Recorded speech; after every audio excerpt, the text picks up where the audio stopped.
6 qualifiers, 42 best of sevens, 384 open net misses, and 61 incorrect predictions from formal, all to find our two teams representing OCE at the Majors and World Championships. It's down to 3. We've got one team already secured in Team Power. They're over to London. They're over to Dickies Arena in Fort Worth, Texas. But who will be that second team? That's the question.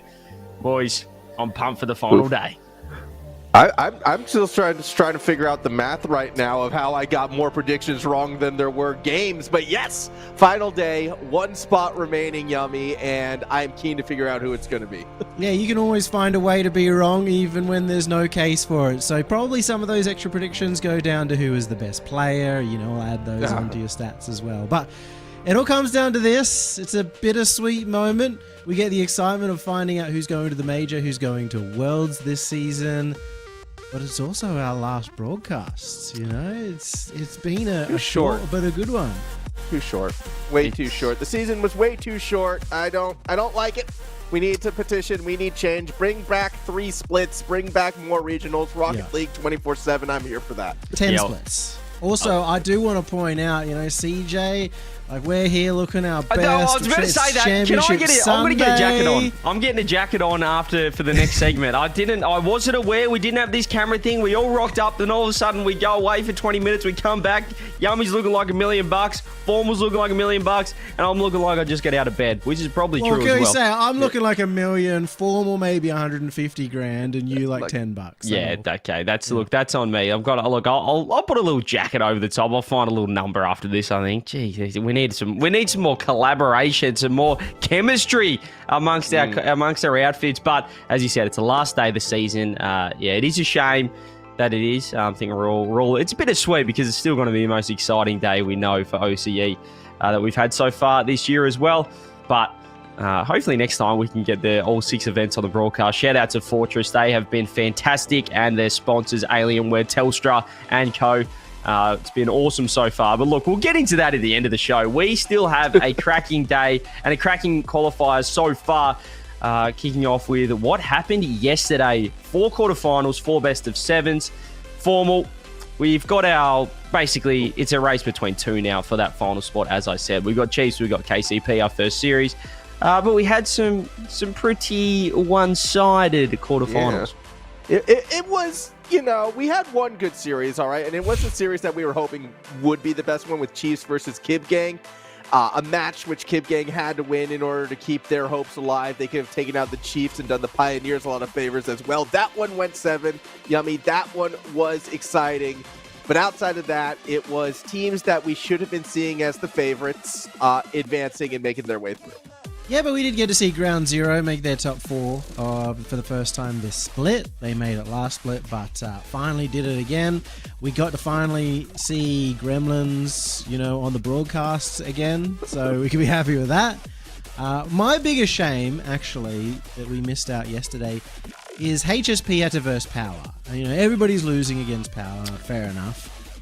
I would have loved to see HSP versus Ground Zero, Gremlins, something like that. See whether they could have made a top 4 as well. Yeah, so you just want an easier matchup for them. Yeah. Well, you know what? No, it's a matchup with other teams that are in the same kind of area, the same mix.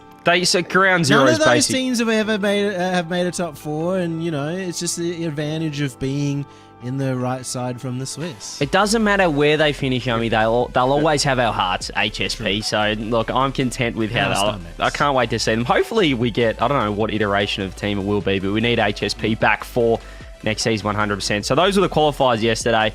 Let's take a quick look at the standings, though, and see where we are at currently. This is for the second major. This isn't total season points, but this is what we're currently focusing and honing in on. You can see right there, Yummy, Pioneers, they're 2 placements behind Chiefs, so the story for them today will be they need to win the entire event to force that tiebreaker for the major. They have the little advantage that they are up against Chiefs in the first round. They win that, they close the gap by 4, but then they'd have to win the entire event just to get into a tiebreaker. So we are really thinking that Chiefs are on their way to the major, but we'll have a look at the World's points soon, and that's where this really matters.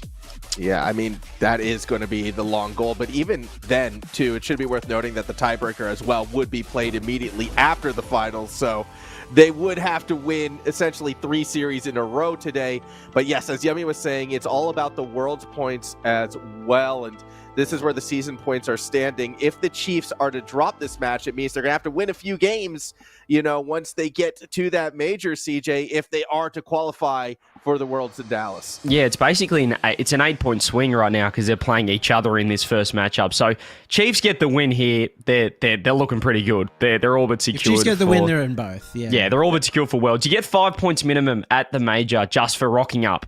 So that's going to be huge. But as we said, if Pioneers get the win, or if they win the event, then we do have a tiebreaker. But even if they do lose that tiebreaker, it makes it very hard for the Chiefs. They're going to have to perform very well in London. So it's exciting. It's come right down to the wire. And as you can see, some other teams there. Shout out to Ground Zero. I was going to say our favourite team, but obviously HSP is our favourite team.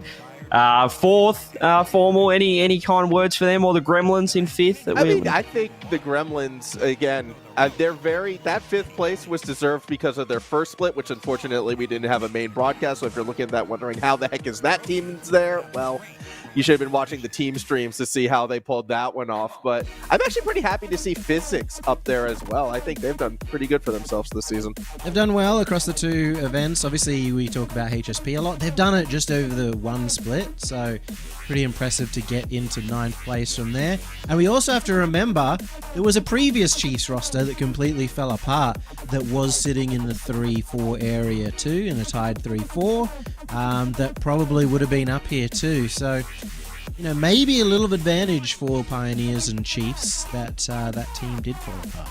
Well, yeah, all we can look at right now is the top 2, or the top 3, should I say. Obviously, as you said, Power, they're already through. Look at that, 108 points. What a phenomenal performance from them. But Chiefs and Pioneers, that's where it's at. And we'll have a quick look at our matches for today. Here is our matches and the schedule. It's going to be kicking off first off with the big one, the absolute bums on seats type of operation here. Chiefs versus Pioneers. We've got Power versus Ground Zero to follow. Obviously, another super important matchup because basically everyone wants, Chiefs and Pioneers, Yummy, will be wanting Ground Zero to win that to maybe give themselves an easier grand final. Well, I guess if Ground Zero win it, then they're obviously doing something well. But yeah, I think if they are to do that, Power would have to be having a bad day anyway. So either way, you take Ground Zero to be your matchup in the grand final. I think realistically, Chiefs don't care about the grand final. They win this, they've got the major, they've got Worlds, they don't have to worry about anything else. It's really Pioneers that are going to be looking at that second series closely, assuming they win. Yeah, and I mean, realistically, I feel like the best hope for a few of these teams is hoping that because Power's already at Worlds, maybe it's a bit more relaxed for them.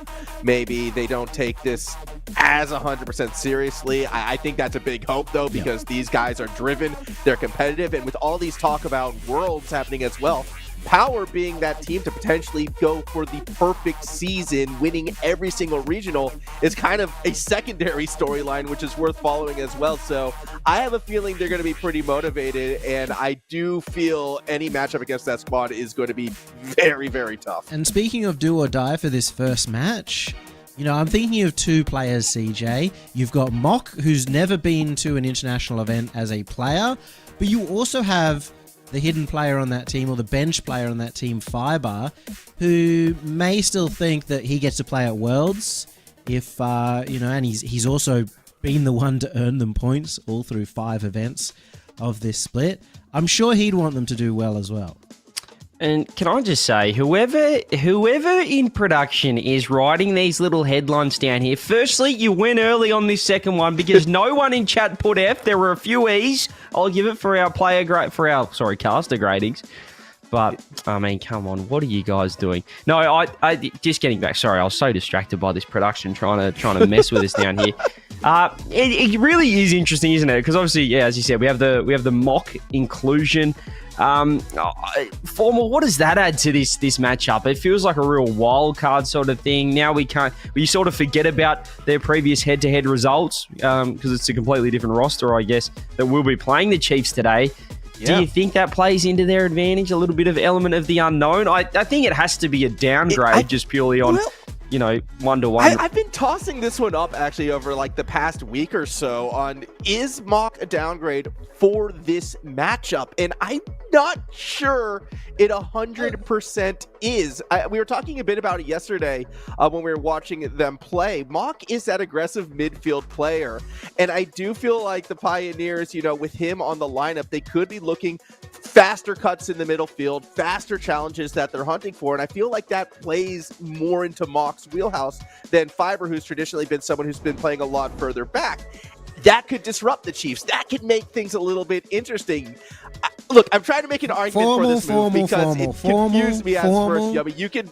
I see where we're going. You're backing off. Because last week I saw a tweet from you about how this was the worst move ever in the existence of Rocket League, and now Super Lucky, you've been intimidated by the 17-year-old. No. Again, it's for this specific matchup that I like this move. I don't know, Formal. Those calves are looking pretty strong with all that backpedaling you're doing at the moment. Goodness gracious me. No, look, I think it is really a wild card element, and I'm not sure about it. Look, I think that you have to say Fiber is a better player than Mock currently. Like, he's just been practicing more, he's been playing more. Mock's been a coach for the past 2 seasons, or including this one. So, look, I'm not sure about the move. I understand there's some other things going on. Formal, you queried it. That was quickly shut down by Super Lucky. Obviously, we'll never know, Yummy, what's going on internally, but you just have to think that the fact that they were still in contention, look at them right now, they're, if they win this entire event, they're into a tiebreaker, and to make a move like that seems like, I don't know, for them, I guess it's giving themselves a chance, but for me, it feels like it's doing the opposite. It's almost throwing it away, that last chance to make it. I could have seen it after the first event, weirdly enough, not because of a Fiber, and I think we all know, even Super Lucky himself said when he was defending it, that Fiber's a great player, and that it's more that they're not gelling well as a team, but I could have seen it after the first event, where you then have the opportunity to get Mock into the flow of things, but you need to have more than one event, really, to get a new player going.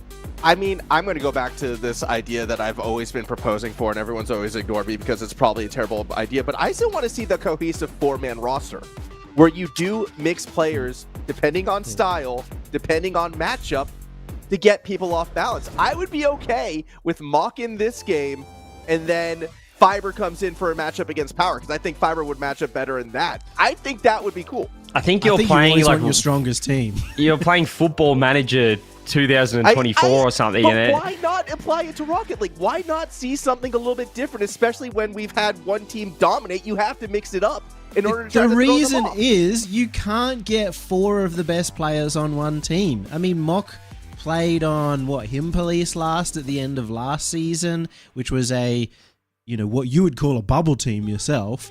They were around 5th, 6th constantly, 5th to 8th, and he's not the same level as everybody else on the roster. I think that he could fit in really well, as you said, with the rotations, with his fast gameplay, and his more first-man oriented that we've seen from in the past.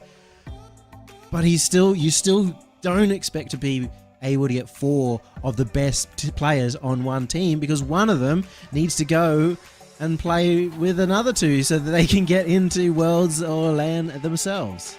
Well, ladies and gents, get your predictions in chat. Hashtag CHF for the Chiefs, hashtag QTP. And we, once again, I don't know if we've had a unanimous vote yet, maybe for a power series, but Formal going the Pioneers, myself and Yummy on the Chiefs. I want to ask you two gentlemen, who is going to be that one player that's going to take this tiebreaker, this decider by the scruff of the neck? Who do you think is going to be? Formal, start with you.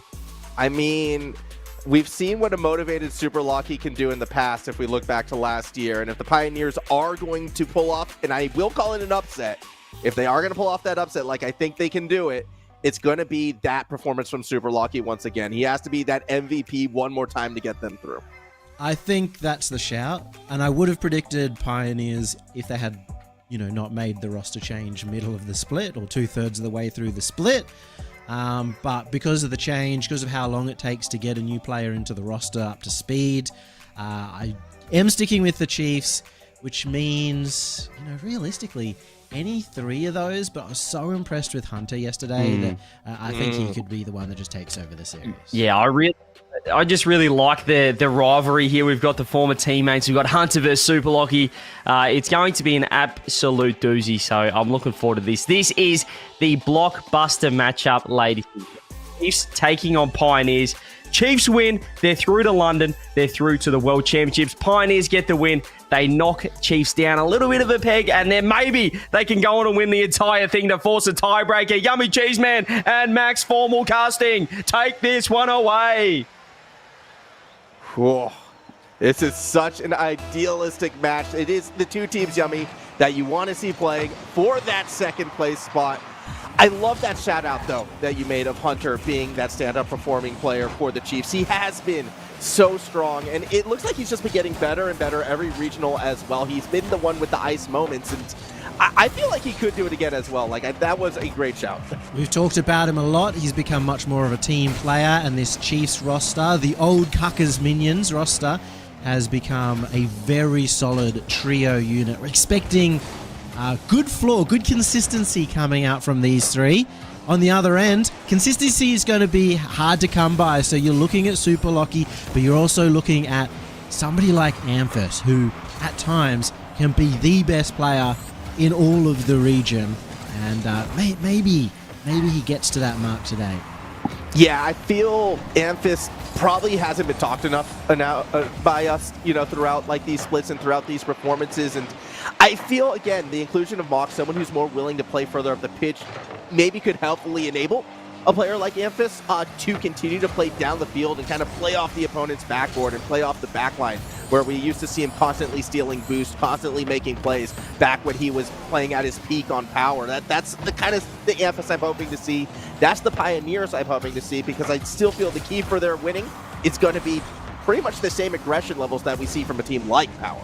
Wow, pre-jump from Kaka gets it on target, and I just want to point out a couple of these plays that have been solo or looked like solo plays coming out from Chiefs have actually been team plays at the same time, because they've always got somebody moving forward. That's a massive miss, no! And then the open net gets left wide. Amphis, what are you doing? Make up for it now with the bump. Yes, Super Lockie makes sure it goes in and keeps Amphis happy. Look, they just don't want any free gifts this game, the Pioneers. They gotta do it the harder way. Amphis definitely not the start you'd want to see from him. Super Lockie, though, will make do. Pioneers, they stayed aggressive. They get that first goal. Well, I was very worried, and I still have to be a little bit worried about Amphis.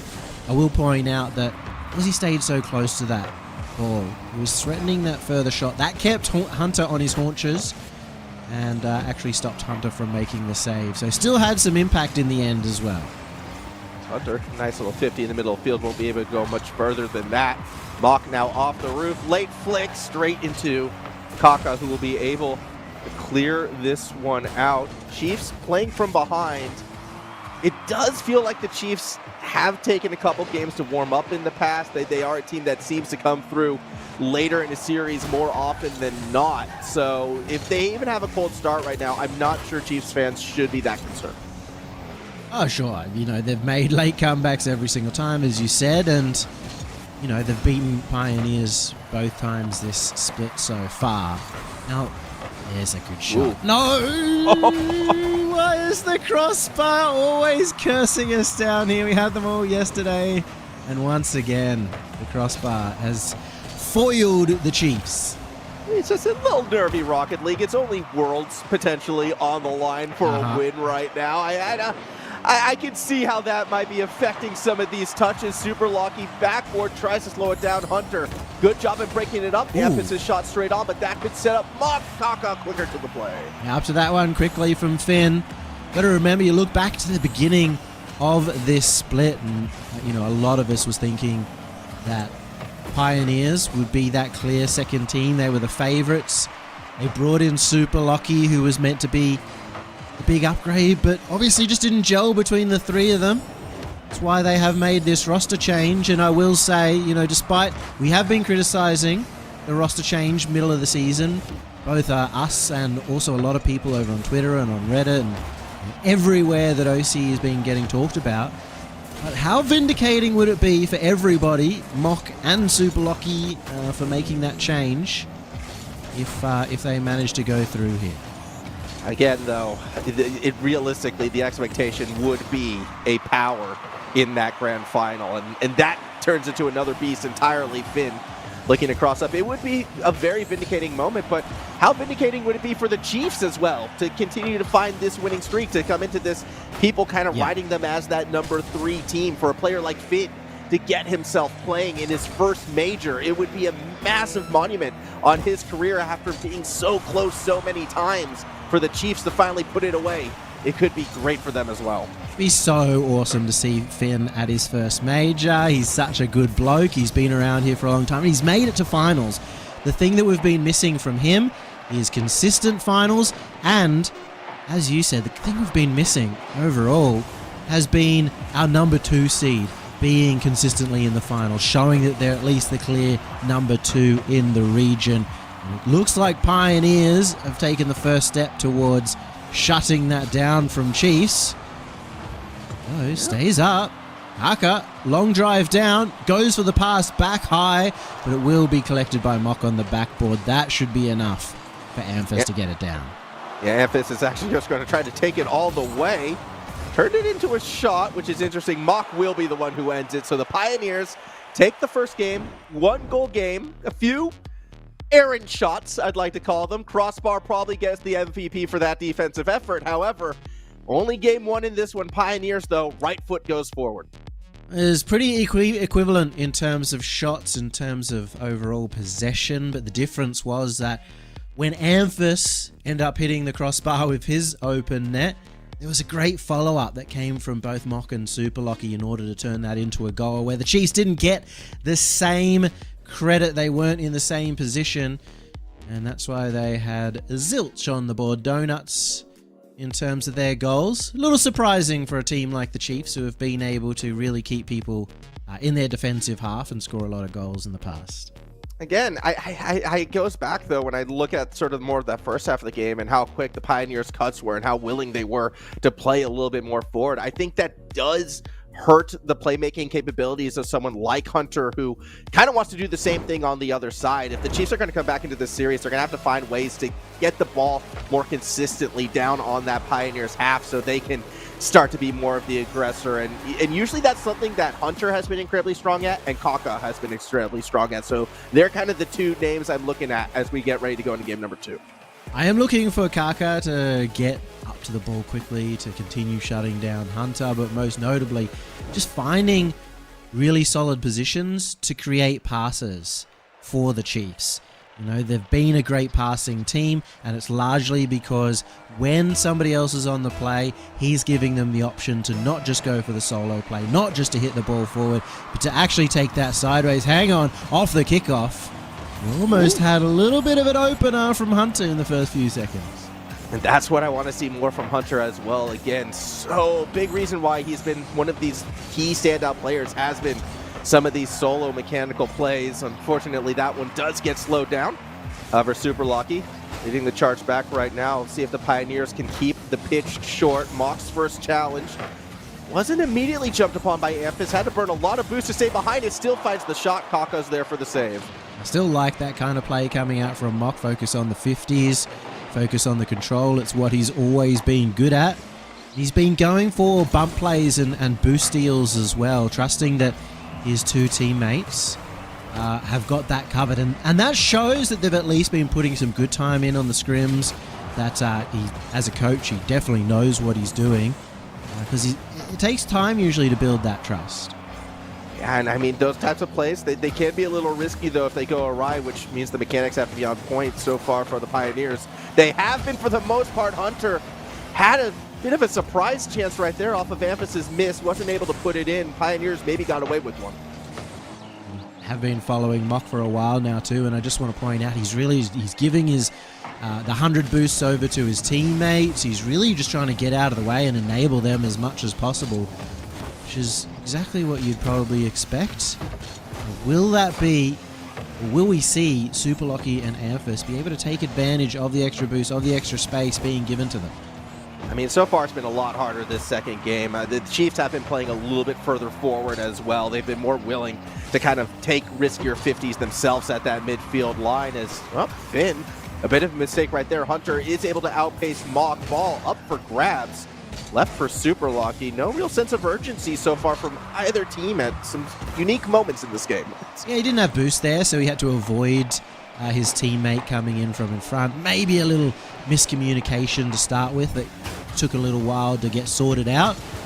And that's really prevented the chance of a quick attack coming out from Pioneers. Speaking of, this will be a chance for them to go all the way down. They've got a 3v2, Super Lucky in the middle. The flick goes high, but it also goes too far forward towards Kaka. Oh, a touch from Mock. Not really what the Pioneers needed. However, the Chiefs not in a position to keep playing up the field. Finn, full take a boost. Can't read Super Lucky, who makes it 1-0 for the Pioneers. And he kept it simple. Amphasis keeps the pressure on Hunter, wins a spectacular 50. And Super Lucky keeps his cool under pressure. Make sure to collect that fake out Finn. Get it past the last. Halfway through, Pioneers got the early lead again. And the really impressive thing for me so far from this Pioneers team is they haven't made any, egregious mistakes. They haven't given up the goal yet from a mistouch or a misplay. And that's something that the Chiefs sometimes are very good at punishing. Shot from Hunter was on. Kaka's follow-up denied. Demo in the net, but no one's there for the shot. Mock stayed watching, waiting, seeing if he could get to it. But Finn, he's like a sentry turret sitting there and just taking shots. He was parked there for so long, everyone just driving around him, and yeah, ball falls right into Finn's lap. Nice little donk right on through. Tie ball game, Chiefs finally on the board. Maybe more like a pinball paddle. Just stationary, but when the ball came, he just managed to flip through it and get the first one on the board for the Chiefs this series. Now we have a much more interesting game. The first goal on the board for Chiefs has often led to a few more, as the confidence seems to be key for them to stay on the aggressive half. Yeah, I would love to see them continue to build off of it right now, but this ball kind of rolls awry. Mock really taking their time. Kaka, it's a late challenge. Amphasis doesn't get the redirect. Was looking for something tricky there. Can still stay on the play. Knocks Finn away. Super Lucky. Now we'll slow it down. Has Mock behind. The teammates connect. It's going to the net. Two defenders jump for the save. Amphasis follows it up, and it's again a Pioneers lead. And Mock getting involved here. He called Super Lucky off because Super Lucky did not have the boost. He manages to get that first touch tricky and able to follow up for the 50 as well. Pioneers in the lead again. Also a double bump to kind of, further add insurance that shot would go through. A minute 15 remaining. Pioneers about to go up by 3. Mock with the second touch. And the Pioneers are running away with this game. Well, look at this. Vindication might be all too real as Mock involved in the last 2 goals, and they have enough of a lead that the likes of Pioneers should be able to hold on to. This is a very promising sign right now for the Pioneers faithful, who are hoping that maybe this roster move, as unorthodox as it was, could be the answer. Finn to Kaka. Not going to go through yet. I will say this, though. Point we brought up before. The Chiefs, they've had a lot of comeback series so far this split. You cannot write them out just yet. They have had the reverse sweep in the last event, in a game, in a best of 5, of course. But you don't want to be letting yourself go down too early now. Going down 2 goals against Pioneers when realistically you should be expecting to be the ones winning the first couple of games against a team or a newer roster that usually take a little bit of time to get themselves gelled. That's not great signs. No, it's not. It's a little bit worrying, and you have to kind of wonder, maybe the Chiefs are the team that has put more pressure on themselves, knowing that it could be a trip to Worlds potentially if they can find their ways through it. And we'll see how it continues to work. Hunter right now won't get the Goomba Stomp onto Mock, who will clear it back the other way. 5 seconds remaining, not nearly enough time. Although that last shot might go through, it actually winds up off the crossbar. The Pioneers take game 2. Pioneers sensing the blood and taking 2 wins right at the very beginning. They know that Worlds is on the line. And of course the major as well, if they can win the entire event over Power.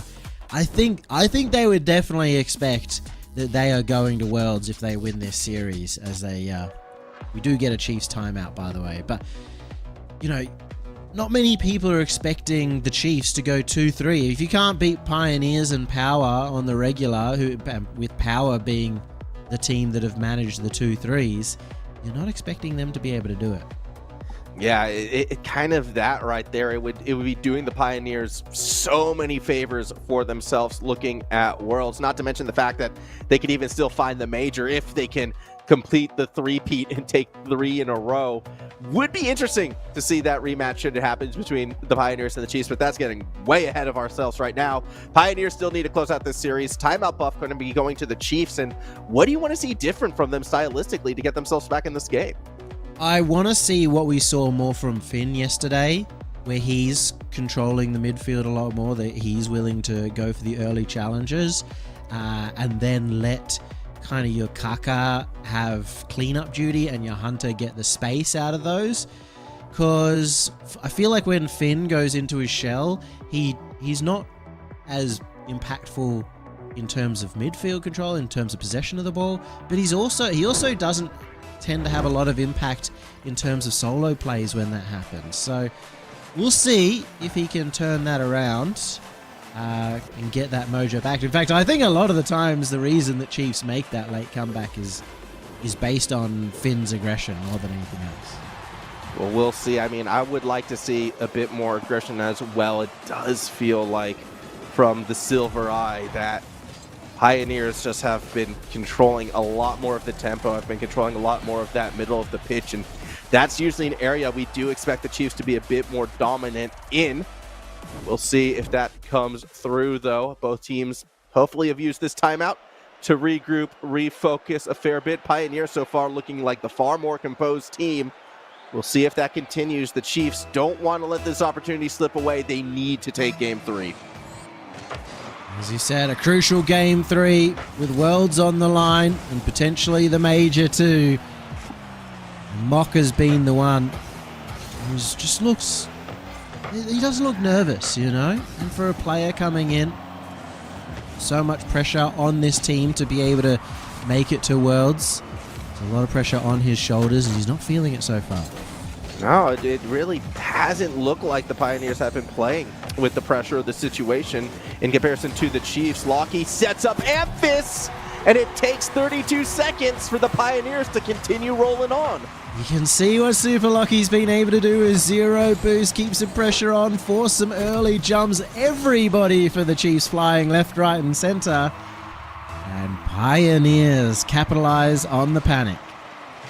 And I have to admit, you know, outside of that first shot from Amphis, he has been pretty spot on with a lot of these strikes and a lot of these touches.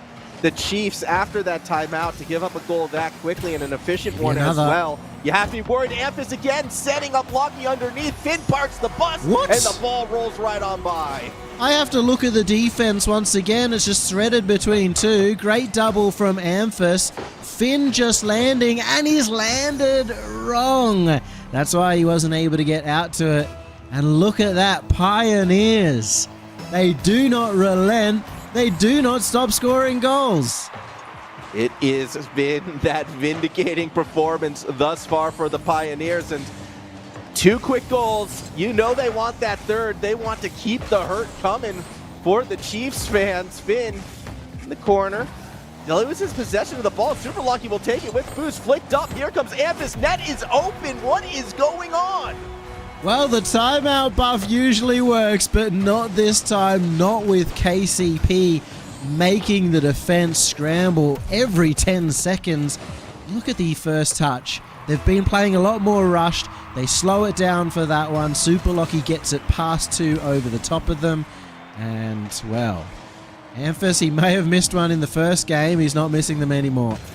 No, it has been clean. And what is going on with the timeout buffs? This regional in particular, this qualifier number 6. I don't think we've seen a single timeout buff work yet. Well, that's kind of how they're meant to be. Usually it's the losing team who calls the timeout. And you'd expect that the losing team would be in the worst situation in the current state of the series. That being said, you don't expect it to so quickly turn into a 3-0. Rough clear from Mock, but Finn has to respect a potential clear coming out from Superlocky as well. Bit of open space there for Hunter. Gets it past one. Hunter has Kaka in support. And once again, shut down early by Mock. And that net is open. Had Superlocky put more touch behind it, we would have been looking at a 4-0 game. Fortunately, he got a little away from him, but I was watching Amphis on that entire exchange, and he was playing so aggressive. Challenges on 0 boost, going all the way far corner to steal full boost away before rotating back and making cuts from behind. He's been doing that actually quite frequently in this series, and it just feels like it's catching the Chiefs off guard sometimes. That's gonna go in, Hunter. 1-3 game.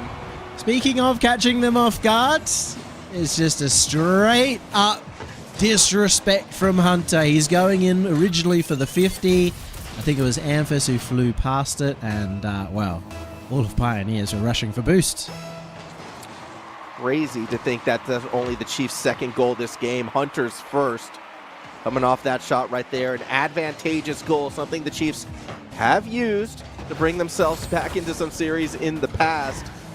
Still half a game to go. Hunter now straight down the middle, forces Superlocky back. Kaka keeps the field short, but there's no follow-up after that. Mock clears it all the way down.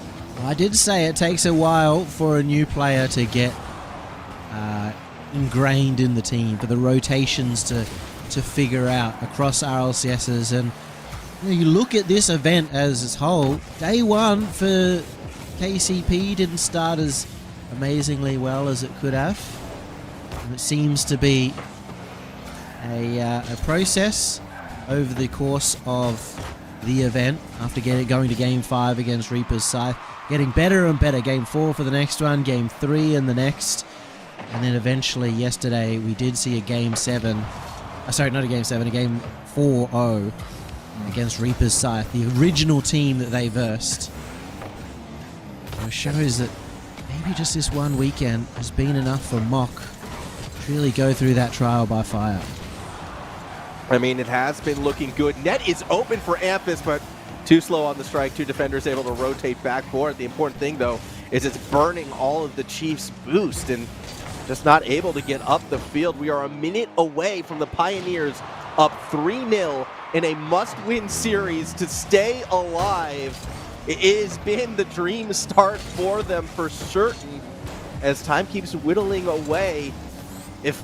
Questions about Mock being settled, they've been answered in this series, that is for certain, and I'm just so unused to seeing the Chiefs this far behind. Finn nearly finds top corner, Kaka underneath, makes Game 3 a lot more interesting. They had a comfortable lead, it's comfortable no more for Pioneers as Finn hanging there once again close to the net. A great first touch to open it up for Kaka. And look at that, 40 seconds left for Chiefs. Let's see what kickoff strats they might have in the tank. Well, after that one, it's kind of Kaka straight down, doesn't put it on. That's okay, defenders were there. Finn parks it in the middle of the field. He's got one it. Defender to beat, flicks on, Superlocky makes the save. Manages to get it off the post and away from Kaka as well. Tremendous effort from Superlocky. As Mock attempted down the other end, does waste some time, but time's now what Hunter has. Gets the extra touch. Pre-jump. Kaka didn't have the boost to get back down. Will there be a shot on another one from Superlocky?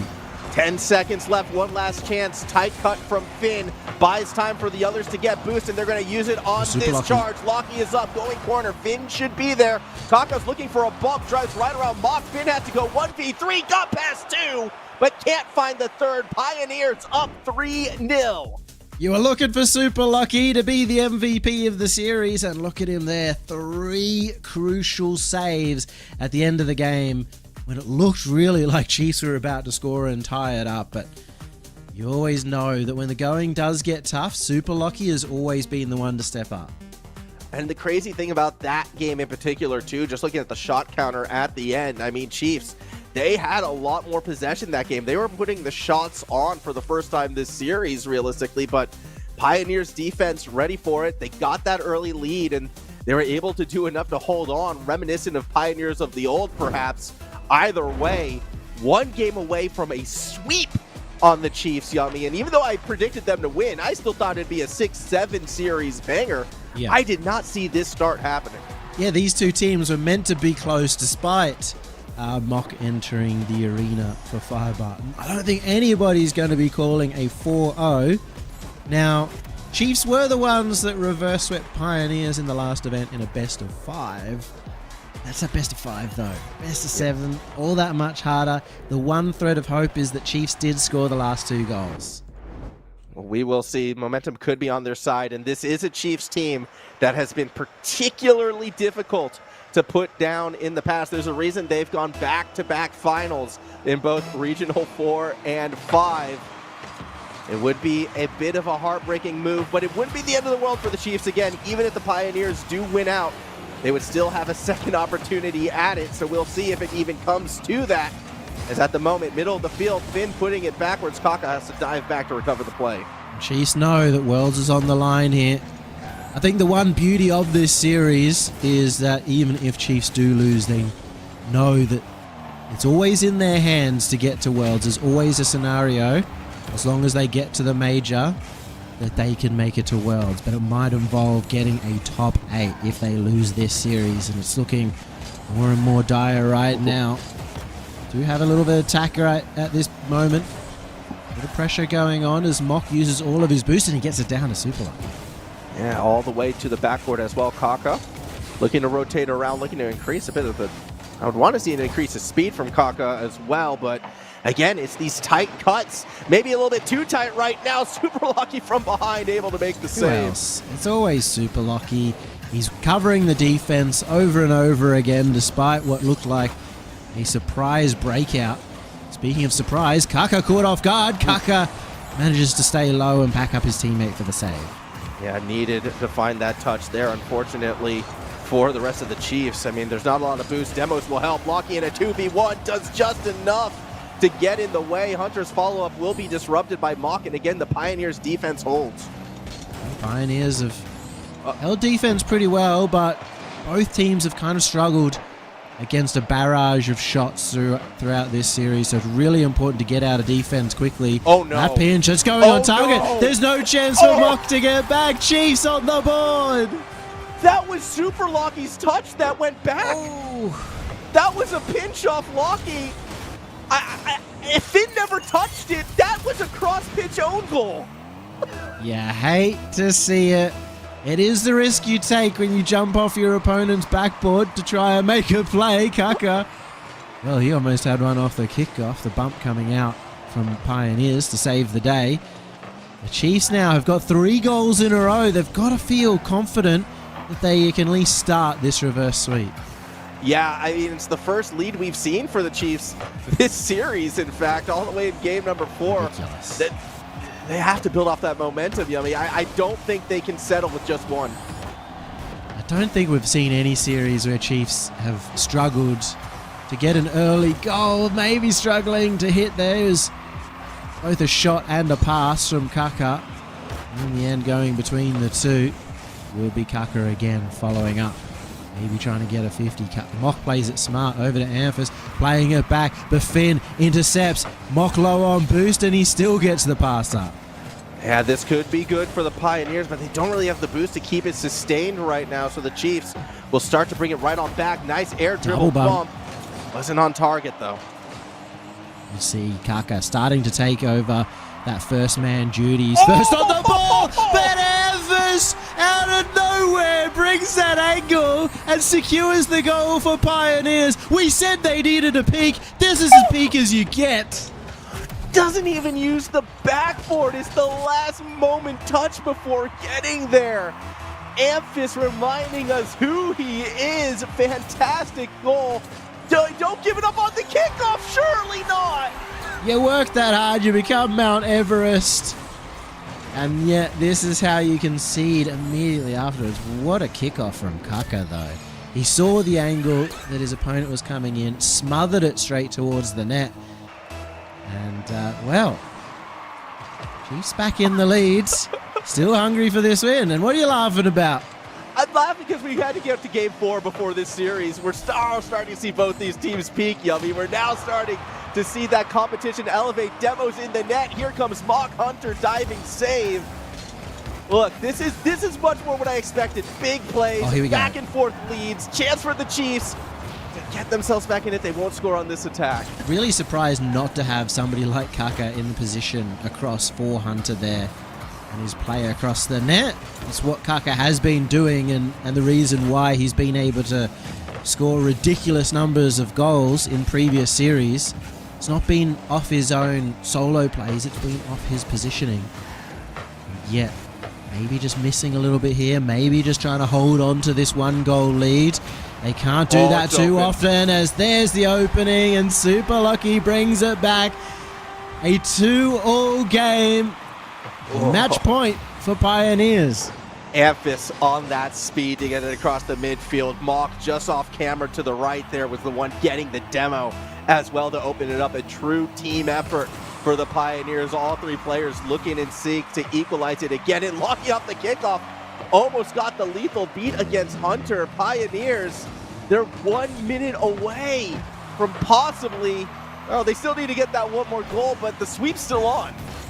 Yeah, you don't want to be on the beginning of a reverse sweep and having to play it close. You want to be comfortable. You want to prove to yourself that the rest of the series could be a comfortable set of games, because if you go into overtime, you're bound to lose one of them.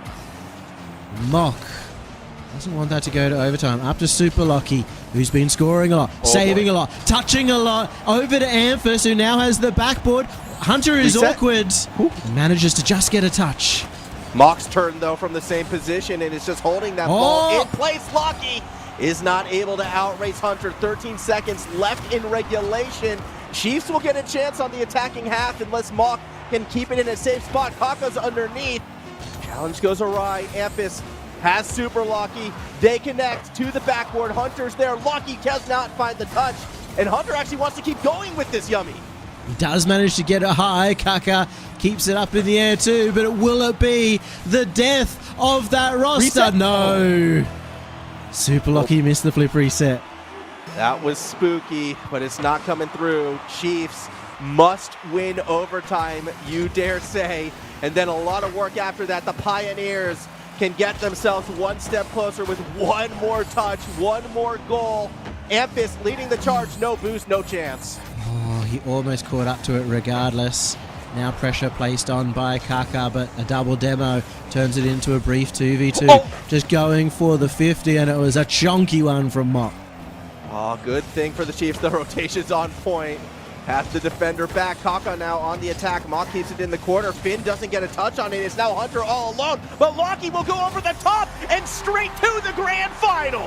A 4-0 for Pioneers. Vindication replacement for bringing in Mock and managing to take down their long-term rivals in Chiefs for the first time in ages. They go to the grand final. They now know that the world's qualification is all but theirs, and they still have the chance to play for the major. CJ, you were watching that. I know you're back with us now. You're silent. It's your Chiefs again. It's my Chiefs. I'm saying it's my Chiefs. Firstly, I'm looking sharp here, aren't I? Look at this, got the jacket on. Hey, Come on, bring it up.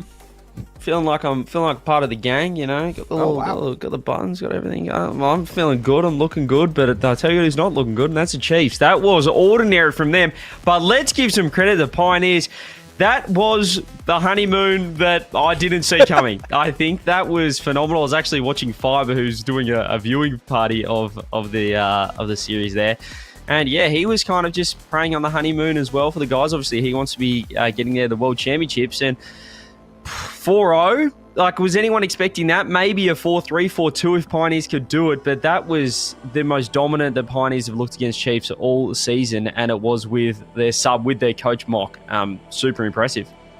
I mean, I don't think there's a player scarier in OCE right now than Super Lucky with a chip on his shoulder. This seems to always happen. He comes in with a new roster, something to prove, and then when pressure's on, he steps up and performs like this. Well, they did call him the Goach in the gauntlet when he came in and subbed in for Pioneers there, and they managed to win the entire event. The GOAT coach obviously still has it, Mock. Realistically, you know, did play at the end of last season, didn't play at the beginning of this split, so halfway through the year, 6 months off. You still got it, CJ, if you're only taking 6 months off? Nah, I've completely lost it. I don't know how he's done it. He's the best support player I've ever seen. Pioneers 4-0 and still alive for London. We've got another semi-final coming up right after this. Number 1 team in the region, Team Power, taking on Ground Zero.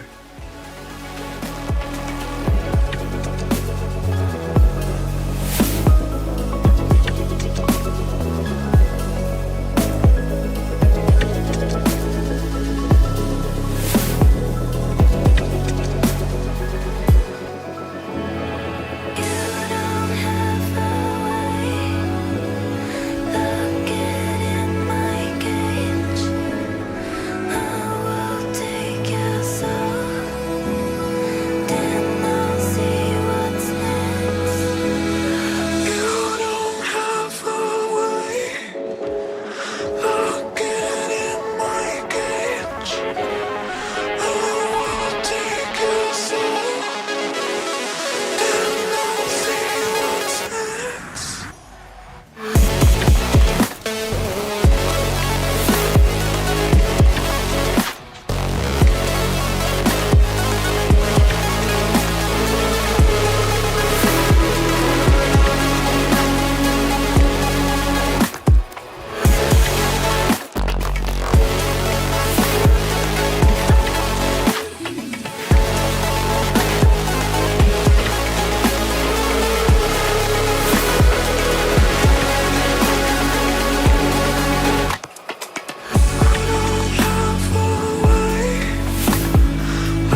One series in, one upset in the book. The Pioneers keeping their trip to London hopes alive, and maybe it's a sign of things to come. Game number 2, moments away from kicking off. Ground zero, about to go up against the juggernaut that is Power. And I know it's a tough ask, Yummy, but hey, Ground Zero, your favorite team, they finally got that top 4 this split. They did, and I think they've kind of deserved to have a top 4. I've been wanting them to step up to that next level ever since the Gauntlet, where they had that top 4 originally. They showed that as a young trio they can do well. Unfortunately today they're up against Power, and that's probably the toughest ask to get a top 2 from there. Yeah, I think that we were kind of talking about it. If Power is playing somewhat to their level, I don't know if Ground Zero have a ceiling to get there, but they have done it before. Power weren't looking too good in that Swiss stage first qualifier of the split, but it is possible, Formal. Look, I don't want to get people's hopes up and say, yeah, they can absolutely do it after what we just saw in that other semi-final, but there is a chance. I mean, yeah, they looked a little shaky over a month ago. Maybe, just maybe, we can build off that. But no, I mean, Ground Zero have been looking better and better. Prompt, in particular, has been that young player stepping up who's been looking incredibly strong. And yes, it's a long shot. Yes, it probably won't happen. But I still, win or lose, have high hopes that Prompt will continue to perform. The stats don't lie. Look at that. Ground Zero somehow have a 100% win rate despite losing multiple games in a series in Swiss. But, 100% win rate over the 80%. You got 4 goals to 4.2. It's close. It's, we will say that it's just yesterday. They to make the stats look even, they just had to take yesterday. And anybody can get good stats against the Gremlins, am I right? Probably us 3 if we wanted to form a team for next season. We could have a crack at them. No, I think it will work for Pioneers. They had a 100% win rate yesterday as well with a 4-0. Got the win with a 4-0 themselves. So maybe it's not stats for yesterday, but a little predictor for today. Imagine if they did 4-0 Power. Inspired by the Pioneers, thinking, you know what? Maybe we can keep that upset trade coming. It would be a very OCE thing to have happen, to see our regional undefeated team fall short of the finals against a team mathematically eliminated on the very last day. Even though Power, they don't have the chance, well, they've already qualified for the Major and Worlds. They're already the number 1 seed. They want the perfect season. We saw that finally in MENA. Falcons got the perfect season last night. They're the first team to ever do it. But Power would kind of join them in the same note if they can do it now. Feels weird that, it is a perfect season, but it's also sort of, a third less than the previous. So it kind of feels like a little asterisk on it. But, yeah, I think they can do it. Having said that, they started slow yesterday against HSP. Could be a chance for Ground Zero to start well. Did they start slow, or were just HSP that good, mate? I don't want any of this slander. So I'm going to say they started slow. Well, Misty, I'll say it. Okay, I think they did. From memory, their shooting was a little bit inaccurate in the first couple of games, Team Power. So I think they did start slow. I will say this too. I mean, you also have to include the fact too, Power, they are all together. It feels like their boot camp has already started. They've been playing together in the team house. I don't know if that's going to help their play or not. CJ, you'd be a better authority on that one right now, but I would imagine that's just like, even though they've already secured it, that's still an added buff that you want to perform. Yeah, I think that it'll switch them on a little bit. They'll get better as they get more time playing at the venue, and I think they're also off to boot camp in 4 days' time for London. So they're off on the 6th, or they'll arrive on the 6th at least. So they're really hitting the ground running after this event, but this is step number 1 here. Get the job done, get the perfect season, and it starts here with Ground Zero. I think it's pretty fair for us all to predict that Power are going to get the job done. Yeah, I think in terms of that boot camp, it's not necessarily going to help them today, but it is the start of that.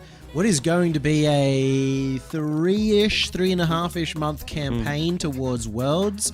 Start with a boot camp now, continue it over in London, and then I assume continue it before Worlds as well. Twitch chat believing in the OCE curse, apparently. 60-40. Maybe I would agree with you, Twitch chat, if that was to win a game or 2, but to win the series, I don't see that happening. Too much on the line for Power. Can they continue to go perfect? Yummy, CJ. semifinal number 2. We head down to the pitch, CJ, for the ultimate event, but the penultimate match of OCE Rocket League for this season. And Power, a chance to go into history. Team Power, 2 series away, but the road, I'd say, just got a little bit tougher. If it was Chiefs in that grand final, you'd thought maybe they'd not roll over and give it to them, but just perhaps make it, not try as hard in that grand final, given that it, obviously Worlds is important. I don't know what I'm really saying, but Pioneers now in the... Yeah. CJ. Seriously? We're in the final event. It's 2024 and we still have this happening. No. In the semi-final. Oh, Prompt. You were meant to be the somewhat chosen one of the season. The only rookie to make it into the top 4 this season. It's contagious. It is contagious. Done it. Well, if Power want to have the perfect season, sometimes you also need the other team to basically give you a free win. And this is what's happening early with an own goal, a double commit own goal as well. Quite impressive, to be honest, that they've managed to skim that backwards on the full into their own net. Laxon trying to get to work here for ground 0, but they've given themselves a little handicap, which I don't think you can afford to do against the best team in the region. No, especially the way that Power did perform after game 1 yesterday. They looked a lot more controlled than they have throughout the rest of the split. They were no longer double committing, but they were still playing incredibly fast and shutting down teams. And a team like Ground Zero haven't really had a lot of experience at that top level against teams that can bring up the pace that much. Be interesting to see, I guess, what the motivation levels are here for Ground Zero. Some teams in this situation really thrive, nothing in it, so they can, cause an upset, be that chaos in the bracket. And other teams are there to just have a little bit of fun. So far, it hasn't been the perfect start, and Banana Heads missed a shot, but never mind. Torsos gets the second for Team Power. This is scary. I thought if Ground Zero were going to have a chance, Yummy, it would be from the get-go. But Power have the early advantage. Well, I look at Ground Zero and it's filled with players that have never made a top 2. Players that should be hungry to prove themselves in a grand final. I mean, you know how it was as a player. Usually you're always taking baby steps to get to that next level. You make your top 4, which all 3 of these guys have done multiple times before. But you got to be like, okay, next goal is to get top 2. You make your top 2 and you're like, well, let's go for top 1 in the future. And... they've managed to take down Power before in the Swiss stage, so they know that they are capable of doing it. Yeah, it's been done, but again, it just goes to that motivation level again. Like, is this kind of where they're at? Are they content with top 4? Obviously, you want to win, but, I feel like everyone can say it, but what are you truly, thinking deep down here in this series? What are the confidence levels going up against Ground Zero? Laxon, though, nice little chance at a double. Doesn't quite get the connection. Luna follow-up shot blocked by Big T. Half the game gone. Ground Zero yet to have any... Well, there you go. I was about to say yet to have any massive chances. Laxon does get a chance from inside the midfield. Catches it sidewall. Beautiful first touch and then just delays the flip. I mean, they've got so much potential, Ground Zero. They've just got to put it all together. So you're saying, and I'm going back to about a minute ago, that this series is all about who wants it more. I'm a big fan of that. Yep, I think it's all about who wants it more. You've got one team playing for prize money and the chance to say that you potentially won an event. Another team playing for a record that's never been done before in OCE history. And that's like winning out. Record maybe falling down if Power continue playing like this. Torsos getting his hat trick, ladies and gentlemen. It shows that you can be 1,000 years old, but you can still score goals.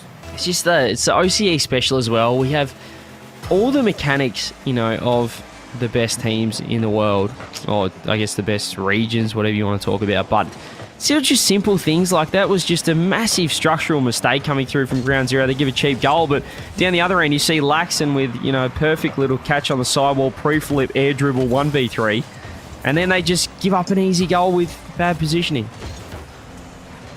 Ground zero. They've got a lot to learn in that regard, but we've seen when they do have some time, something that is rare against the likes of Power, then somebody like Laxon here with time can make massive plays, and it doesn't matter because Fever's just reading the shot, makes the save. Another chance here as Ground Zero open up the net, but Torsos gets back this time, looks for the follow-up touch and connects. We've talked about Prompt a lot this weekend, but Laxon has started this game one with a bang.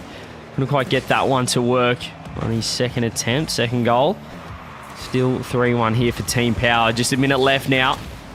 Ground Zero going to have to really start to get desperate. As we said, it feels like if you want to be able to knock off, Fever just flirting with danger there. Double demo somehow coming through and relieving all the pressure.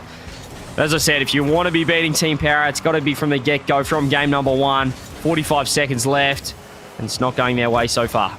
Really got to come out now as Laxon. He's got the ball too slow. I mean, even you got to get that to the other end. The clock is ticking down, and so is the scoreboard. Torsos goal number 4. Pretty cruisy here for Team Power. You can just see Fever muscling his way through. Prompt way too passive, way too defensive, as that last man loses the 50 inboard, and Torsos does the rest. That's 4 on the board. 619. Rey Mysterio on the scoreboard as well. He's happy with that. And that is going to be game 1 all theirs. And have another one, Mr. Fees. What a save. Banana Head slots at home. 5 for Team Power. I was hoping there'd be another save there off Banana Heads because Torsos was lurking for the follow-up after that one for his 5th. See him just sliding past the screen at the very end. Give one over to Banana Head. A very commanding game number 1 for Power, and I don't think anybody expected any different. I might have expected it to be less one-sided. I think game number 1 is what we saw yesterday. HSP taking the first, but yeah, this has been an on-song Power from the get-go. They might have had a warm-up this time, or perhaps just acclimatizing a bit more into their boot camp scenario. Laxon will get his second late as Power really just put the cue in the rack for game number 1. And yeah, strong start. Look, it's mean to say in the middle of a series while you're still casting them, but this is why I said I would have liked to have seen like a HSP versus Ground Zero match in that chance for top 4, because they both can play that very, very close. And Power, 3-goal victory in game 1, but perhaps started by a prompt own goal that I'm not expecting to start at the beginning of game 2. Yeah, not an ideal start to a semi-final. The double commit own goal skim into your own net by Team Power, as you said. A great start from them. And, I guess we can say if Power do 4-0 this series, then maybe HSP were the deserved number 4 team. Can we give it to them? As I said, I think we needed to see that series. The one thing that we're missing right now from Ground Zero compared to yesterday, which could have been a better performance from Ground Zero, obviously only seen one game thus far, is that Prompt was playing a lot more first man yesterday. So far today, it's kind of been Laxon to be first on the ball, having the impact, while Prompt hasn't been able to get so involved up against Power. You can just see the replay of that own goal as well. Clearly Luna called him off, so he's tried to sort of manipulate his car to get out of the way. Luna's missed the ball, probably thinking Prompt was going to hit it. And they've skimmed it into their own net, but 5-goal start is very, very strong. Very dominant here from Team Power. It is certainly a pleasure to watch them. I'm sure it's not a pleasure to play against them. It's Ground Zero. As you said, would like to see Prompt get more active. Only had 210 points. Bottom scored there for Ground Zero. A lot of potential for him. Need him to step up here, though. We talk about, Luna as the new addition to Ground Zero. I've talked about him a lot so far this split because of how much of an impact he had on the team orientation for Ground Zero. That makes him also a key factor against the likes of Power, who are always stealing boost, always getting demos. He's going to be needing to plug a lot of holes that are just formed out of nowhere. See if they can get the job done here is Torsos by Luna. Challenge midfield. Fever loses the touch. And that is a pretty poor pre-jump. It's going to be an open net for Luna. And he does well with it off the ceiling. Still had to make the shot count. You could just see Banana Head getting a little bit too aggressive there. Luna recognising it straight away. This time it's Ground Zero to get the first. Look at our lad Luna. He's just gotten that quickly. He's slammed that in the roof because he knows that the fastest play will beat Banana Head. And look at this. Ground zero, an early lead. Is that something that they can turn into a further advantage? Well, the pressure is on Team Power now. Well, I was going to say never mind. That was beautiful infield. Fever's gone so early there. Probably not the right play to be having it, but look at the pass plays coming through. Luna has to pre-jump. They're very awkward in there. They're all low boost, all on basically 0, except for Luna, who might have 10. Banana Head, solo play. Looking for that back corner carry and just dunks it straight in. Instant response, Team Power. Fever takes it to the roof, fakes out what looked like a roof pinch, and Banana Head continues it on. First goal again for Power. I do have to quickly ask as well, chat.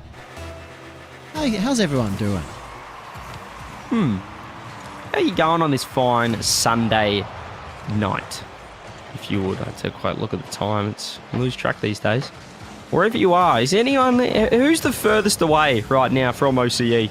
Let us know in chat how you're all going. But right now, still looking pretty good for Team Power. It is 1-1 in this game number 2, but Ground Zero losing that early advantage. Banana Head double commit with Fever. Tries to, again, these little aerial pass play handoffs. Didn't quite come through. Prompt. Very passive. He might have taken your advice on board there, Yummy. He was, well, actually, he hasn't. I was going to say he's too much first man, but he's right now just sitting as third man. It is another play. No. Should have been a goal. That's why you need number 1 level mechanics. That's why being number 450 for Luna is just not enough, because he could have got around that one. Top 500 at least, I would have thought. 450 might be a bit generous. Banana Head. It was 450 after yesterday, maybe back down to top 500 Yeah, once he's again. probably just slid down the rankings a little bit there, but he did score a nice first goal of the game. Torsos going to have to back off this one. Near the back corner now. Prompt. Saw his first man ability, as you said yesterday. Can't get anything to work there. It's going to be Laxton to track it back. But Ground Zero looking a little bit more like they've got at least some sort of control over this game number 2. As Who else is going for a triple flip reset in the back corner?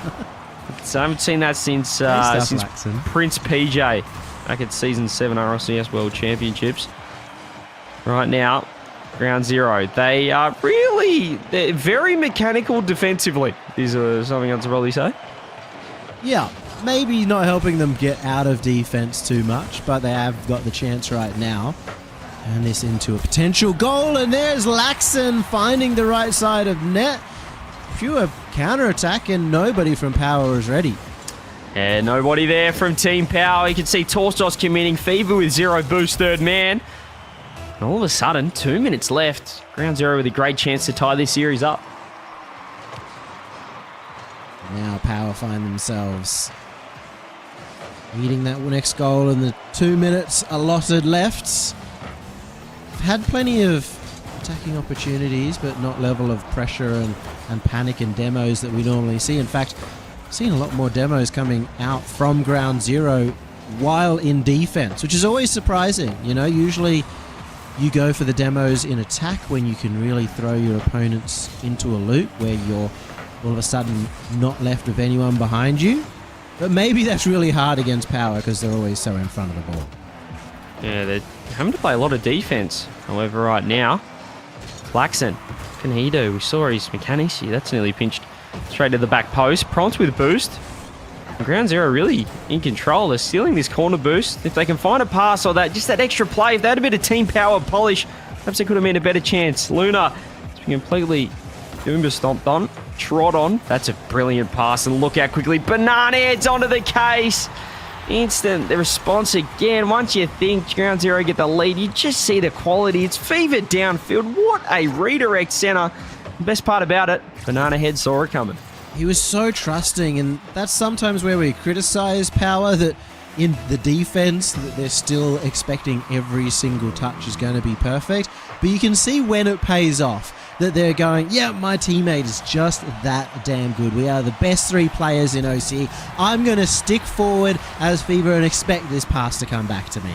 I love this as well. You see it for what Torsos did. He just waited. He knew Luna was going to panic off the backboard. He took a heavy touch. He went for the ground pinch. And Torsos, well, he had the infield pass ready. Banana Head gets another. Nice little pre-flip from him, and Team Power. Just when you think, hang on a minute, could be ground zero. Well, now I'm thinking, hang on a minute again, but another miss comes through. There's these little mistakes in defense from Team Power, Yummy, but ground zero not capitalizing. Need to get down the other end promptly. Maybe not that so, as they went directly towards the net.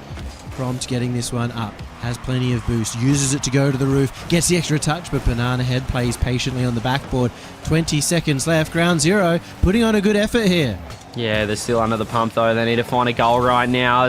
They're in it. It's down the right end, but Prompt has no boost. Luna wants to get in, but he doesn't know when to go because Fever's just hovering on it. 5 seconds now. Torsos keeping it down in ground zero's defensive half. Banana Head getting bumped off it. A little bit of a double commit. The demo on Prompt will help. And Fever is just looking to get that ball down. They're lunging at it. Torsos has dunked two. Ground zero scrambling, just clawing their way, trying to keep that ball up. And Banana Head's found space in the front corner. Team Power 2-0. It was a really good effort here from ground zero. They managed to do what realistically no one else has been able to do so far across this split, and that is keep Power in their defensive half for a lot of the game. But the problem is, CJ, a team like Power who know how to play aggressive, they're always happy to go behind or go behind in goals, knowing that they're able to score so many so fast. Yeah, they just, I don't know, it sounds weird. I was going to say they're just comfortable in their own skin, but they're just so comfortable as a team that it doesn't really matter what the series score is, what the game score is. It feels like they always know to sort of hit the reset button whenever, if it's during a game, in between games, and they can just lock back in. They know if they're 2-0 down with a minute left, they can find 2 goals pretty easily. So the fact that they're never able to panic, they've got that trust in each other, trust in their system. Credit to Jimmer for that as well. I guess, harnessing and building that chemistry and that system that they've got over the past season.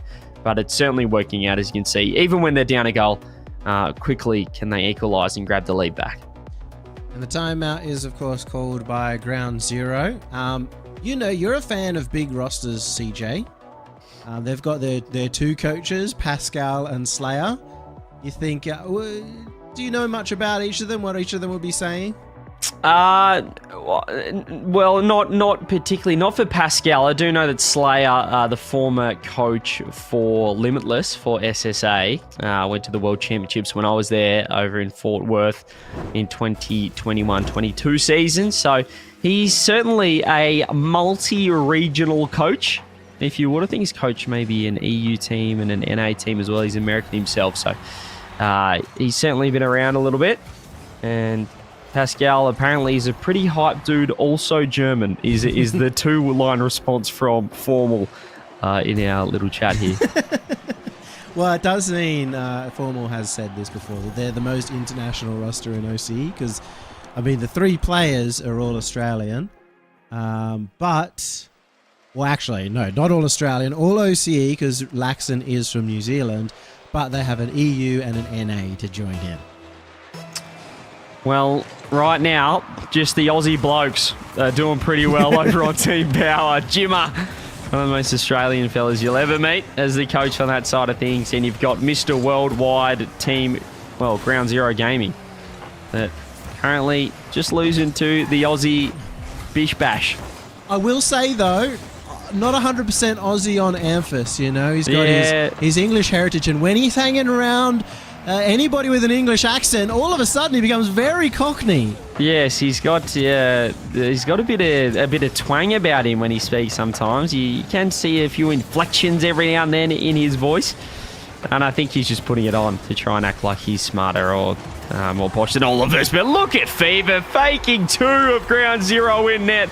Off the ceiling. You could just see the panic in their eyes when he's up here. When's he going to flip? When's he going to flip?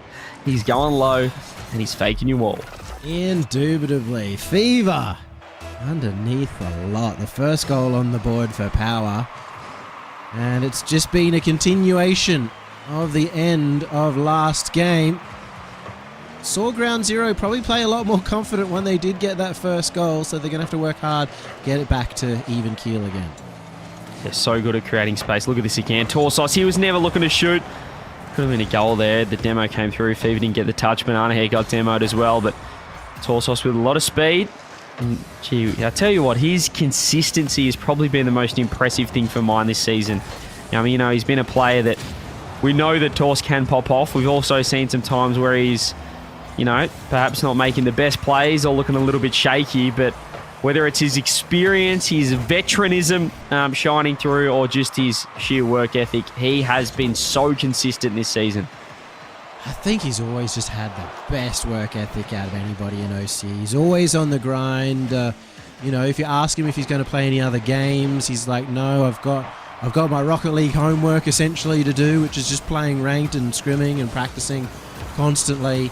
And you can see that's the reason he's had so much longevity at the top, and why many other players such as yourself have retired is because you just don't quite have the motivation to get 80 plus hours in to keep going to that next level, after so many years. He just wants it more, and we don't want it enough. And that's the difference. And yeah, that's why I'm not pro. I just don't want it enough. Yeah, you have the potential to be Zen. We've all seen it. There's another great shot. All those hours of practice coming through for Torsos there. You can see the speed coming through again. Luna in a little bit of trouble. Fever actually has 0 boost in a 3-on-1. He's just playing demo dodge simulator right now. He was able to scoop up that 100 boost, and they're straight out. And again, we talk about systems, we talk about player tendencies. That's why this team fits together so well, because Fever, even in that situation, 0 boost, 1-on-3, looking comfortable, but they have conceded an open net and given up the lead here with Prompt.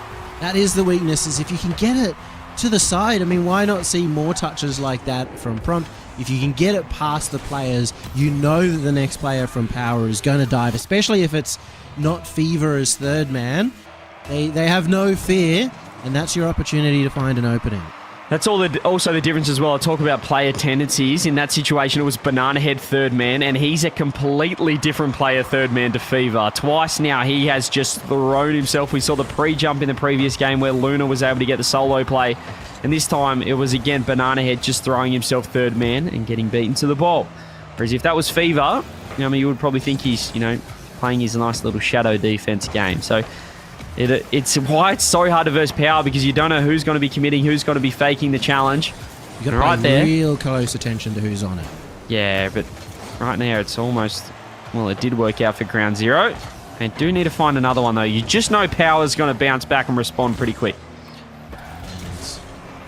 They've already started with the counter-attack down to Fever. He doesn't have boost, but he may be able to hang in the air for it. Luna hanging forward to try and challenge Banana Head, and Banana Head does manage to get it back into center, but as we always know, if it goes into defense, Fever will run back to net. Powering back, Torso saw. It's a wifty. It's a nice fake though. Which sets up Banana Head. Fever no boost. Trying to find his teammate on the side wall, who, credit to Ground Zero, they're starting to win a few of those midfield challenges, and it's really nice from Laxon as Torsos, luckily enough, has 100 boost to get it over the top, and this is what they do. They create space for each other, create space for their teammates in behind. We're working down that end, but Laxon, been super impressive for Ground Zero, able to take it out. Laxon, you see his mechanics come into the fray, this time out of defense. Doing anything can to go in, but look at the aggression now coming out from Power. Laxon shutting it down again. Always the first man now for Ground Zero. And even getting an extra touch, just so much confidence. He may have even opened up the net for Prompts. They take the lead with 25 seconds left to go. Massive miscommunication. You can see it was a double commit. There's probably a double call off there. Fever's rolled out. He's landed. Torsos and Banana Head just in a mess front post. Ground Zero, 25 seconds away. They really need this off the timeout. They also needed to not get into their position where they had to reverse sweep. One game on the board looks already so much better. 15 seconds, they're going to take another shot. They're going to get another one. Luna coming in for his first, and Ground Zero have to have won the game now. Torse wanted the infield there, and he's accidentally ground pinched it straight over Fever's head. It was the right idea with the pass. The execution was a little bit, I'd say unfortunate. He probably getting a ground pinch middle with no boost isn't the luckiest thing to happen, but credit to Ground Zero. They called the timeout. They've made the most of a couple of team power mistakes, and after that, we'll be getting this game number 3 in their holding. Solid defense. But finally we get to see Laxon having a fantastic game, and overall a really good series as well. He's been a player in the past that we've expected to pop off, and we know what he is capable of. Maybe he's going to be the difference throughout the rest. Yeah, you can see as well, 7 shots to power, 6 shots to ground zero. So wasn't exactly like ground zero didn't have any offense themselves. Quite an even game. Can see the difference though. Prompt starting to step up with 2 goals for his own. We saw before he only had 200 points. I like that kind of setup. Laxon and Prompt getting to work with a lot of the scoring. Luna, I don't want to, not as an insult, I was nearly going to say sort of playing what Mock sort of did in that previous semi-final. A bit of just that support player, facilitator, just as long as he doesn't make any mistakes and ensures that his teammates are able to get boost and create opportunities, that's his role to do. I'm actually a little bit surprised that Power don't call the timeout there. Even though it's only the one game, I think typically they would, in a 3-1 loss like that, they'd try and immediately quell their opponents, get a timeout, figure out what may have gone wrong, and turn that round immediately. So, a little bit of a change-up. Maybe Jimmer feeling still confident in their victory leading forward as we head now to Game 4. Game 4 upon us. No timeout call. I'd say it's more the confidence in Team Power. I'd say they would have said, no, we're all good. We got this. That was a couple of mistakes. We saw the double commits coming through. I think that they'll be able to steady the ship, and I'd say Jimmer would have been pretty happy with that as well. I think he probably knows that they weren't quite on, but knows how quickly they can reset everything. Like right here, Banana Head with a shot. Great save this time from Laxon. Follow up. Where's Torsos comes in. They've overcommitted again. If they can find the opening, it's barred down. It's too good of a shot from Prompt, or too bad of a shot. Laxon keeps it in. Finds. No. Yes. No. What? I'm very surprised there's no follow-up. That was right on the line for 2 hours. And yet nobody from ground zero came in. It was left, right, center, everywhere, but in the net. And it all started because Prompt tried to shoot it too good. He tried to shoot it top when it could have gone anywhere.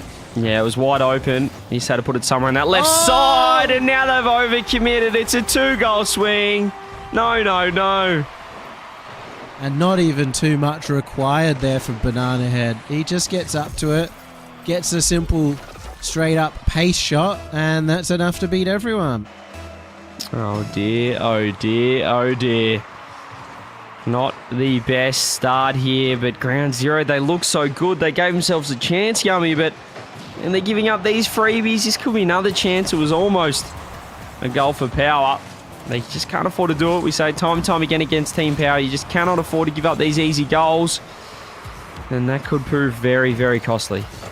It's also hard not to give up easy goals amongst the pressure, the demos that do usually come out. The speed forces you to make some more mistakes as you try and speed up your game yourself and play closer. But Ground Zero ought to know from the last couple of games that Power, they're prone to overcommits. You know that they're going to at one point go too far. You can play off that. Hopefully get some easy goals yourself.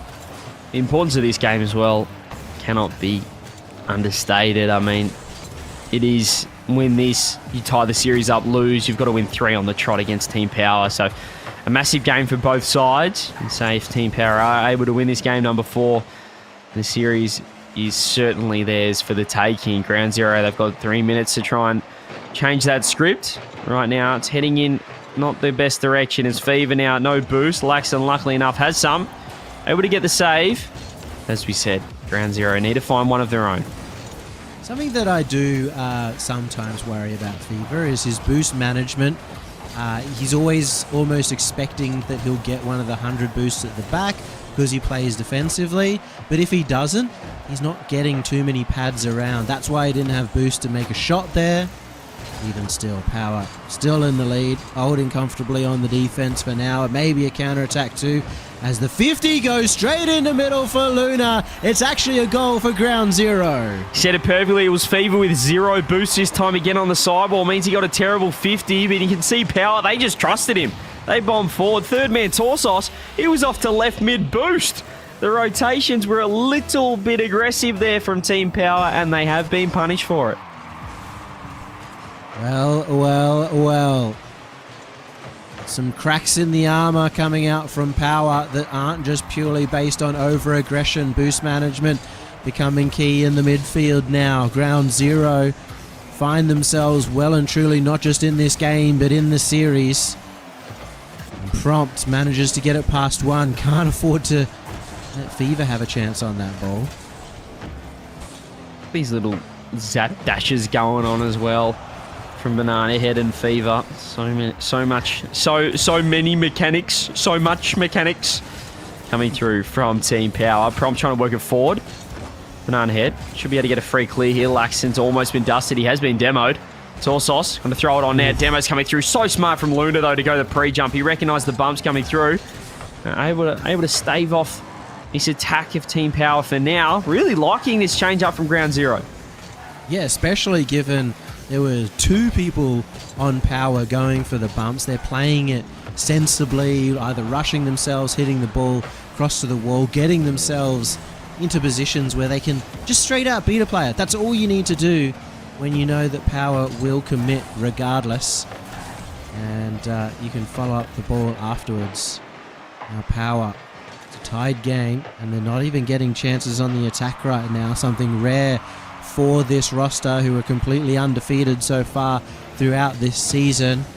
Have won every single event. You can't be letting this one slip away. This game, as you said, so crucial. Couple of uncharacteristic whiffs from Power, and crucially, Ground Zero right now. They're just starting to win some of these midfield 50-50s. Laxton, though, hasn't been able to find that corner boost, so he has to back right off. Prompt looking to help out. Does so. You can see Torsos scooping up that corner. It's big trouble now for Ground Zero. They're very low in the tank. They're just trying to find a clearance. They're not finding it, though. Fever tries to pop it up for Banana Head. Miscommunication. Poor touch comes through. Luna's backing off. There's no one there at the moment for Ground Zero. Power perhaps just won overtime. Surprisingly, usually they're the ones wanting to keep it up. We do get OT, a massive, massive one in store.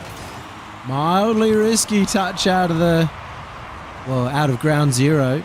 Hoping to stretch for a goal there and almost centered it over to Banana Head. It's somewhat of an opening for Ground Zero. Laxton trying to go for that dunk on the last member. Instead, it's countered the other way with Banana Head around the corner. Prompt, no boost, still gets it past Fever, but he has to contend with Torsos after that. Up to the air, Laxton, beaten, Luna, up, beaten, open, shot, in for Banana Head. The win for Power. Big T with the silver service. How good was this? He fakes the double. Luna in massive trouble up on the backboard. And Laxton flailing in front of net with no boost. Team Power, a huge game 4, as we said. They move up to 3-1 now in the series, and much better response from them. Didn't need the timeout called. Or 2-1? Am I wrong here? 2-1. 3-1, right? 3-1? Yeah, 3-1. Yeah, 3-1. Yeah. Anyway. Yeah? Yeah. I'm inside my own head now. There's 2 wins for Power, then there was a timeout called for Ground Zero. Yes, there we go. They won, they used the timeout buff. They have no timeout buffs left available, and they need to win 3 games in a row now. Great call. I just look, I'm gonna say the overlay. It made me second guess myself a little bit there, but it's okay. It's production. Like they're a little bit slow. Like sometimes Luna's a little bit slow on the ball, so is production. Yeah, they're a little bit slow on that backboard as well. A little bit there, but quite like it's down at this volume. It's quite nice. It's just a little bit golf-like, Yes, just a little bit. A few little tap-ins there from Power. Nice and I would say cool, calm, and collected, but that's not exactly how you'd describe Power. They very much take the driver out, go full distance, even if you're on the green. Yes, driver out and whack it 300 down the fairway, and you just saw there the nice handoff. It was a chip in the end from Banana Head after a great drive through the backboard there from Torsos, who was able to just fake out the entire opponent there on that nice little par 4, and a great response. As the posh golfer, I would have expected you to have a few more terms in there, but we head towards a game number 5. I'm still being baited by the overlay, I swear. Please, is anyone confirmed? I'm now questioning myself. Production, what are you doing to us? Is it? Now I'm trying to think in my head, how many games have we had? I'm doing the math ain't math. Chat, help. No, Help. it must be. If we're on Aquadome, or whatever this new map version of Aquadome is called, we are into game number 5. 3-1 here for Team Power. As you said, a massive chance here for them to really secure it and not give Ground Zero a bit of hope. Certainly a confidence momentum team, as any younger sort of team is. If they get them a little bit, get their tails up, these young mechanical kids, they can pop off, and we have been fixed. Thank goodness. Thank you. My heart was racing. I was wondering if I was in a dream, but no. It's the night. It was not a nightmare, I guess. Maybe a nightmare for Ground Zero, knowing that they have to get 3 in a row. And I'll tell you what, this Luna kid can ball out.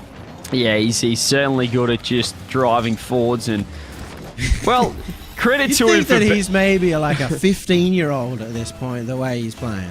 I mean, credit to him for just being there, though, having the positioning, having the awareness, the know-how, the nous to get ready for that ceiling pinch from his teammates. Prompt's looking for the catch. Torsos would have throw it forward, but again, I just feel like there's been a bit of difference in this midfield game. I've seen a couple of mistakes from Fever, and aggressive positioning from Ground Zero has paid off. They're really giving themselves more than enough chances to win these games. They're really kind of expecting some of the mistakes that come out when Power play like a really, really fast game plan, which other people haven't done. They've kind of played as if Power are going to slow it down and play a more controlled game, which they just don't do. When you are playing as fast as possible, there's bound to be some overcommits, there's bound to be some little errors in positioning, and Prompt was ready for it again. Yeah, and they've done it again here, Power. They're just building an offside trap. There's no third man at all in this structure. Way too aggressive.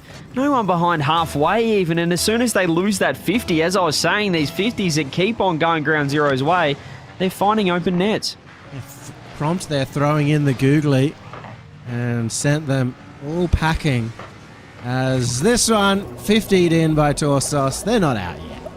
Yeah, and it he just caught them there, didn't he? He just bit of a bit of a really good touch there. He really spooned that one to mid off, didn't he? And Torsos just caught that and put that one straight home. Sometimes you got to throw in the variation. Sometimes you just throw it straight down towards your opponent and catch them off guard with pure pace. And that's what this series has been all about. Nothing too crazy in terms of the goals, except for when Laxon's been able to get a couple of flippy dippies. His Banana Head, no boost, goes for the air dribble bump, but again, no boost, so he wasn't able to catch up to it. Yeah, it was still smart from Banana Head, though. He had, with what he had to work with, which was nothing, I like going for the bump. Felt like the shot was going to be weak regardless, because he did have no boost and almost found the bump. But here we go again. There's no third man because Torsos has to track back, and he has 0 boost in the tank. He's made an incredible save, but oh, they are just flirting with danger here, Power. They are all just moving forward. Banana Head hasn't seen a third man position so far this series.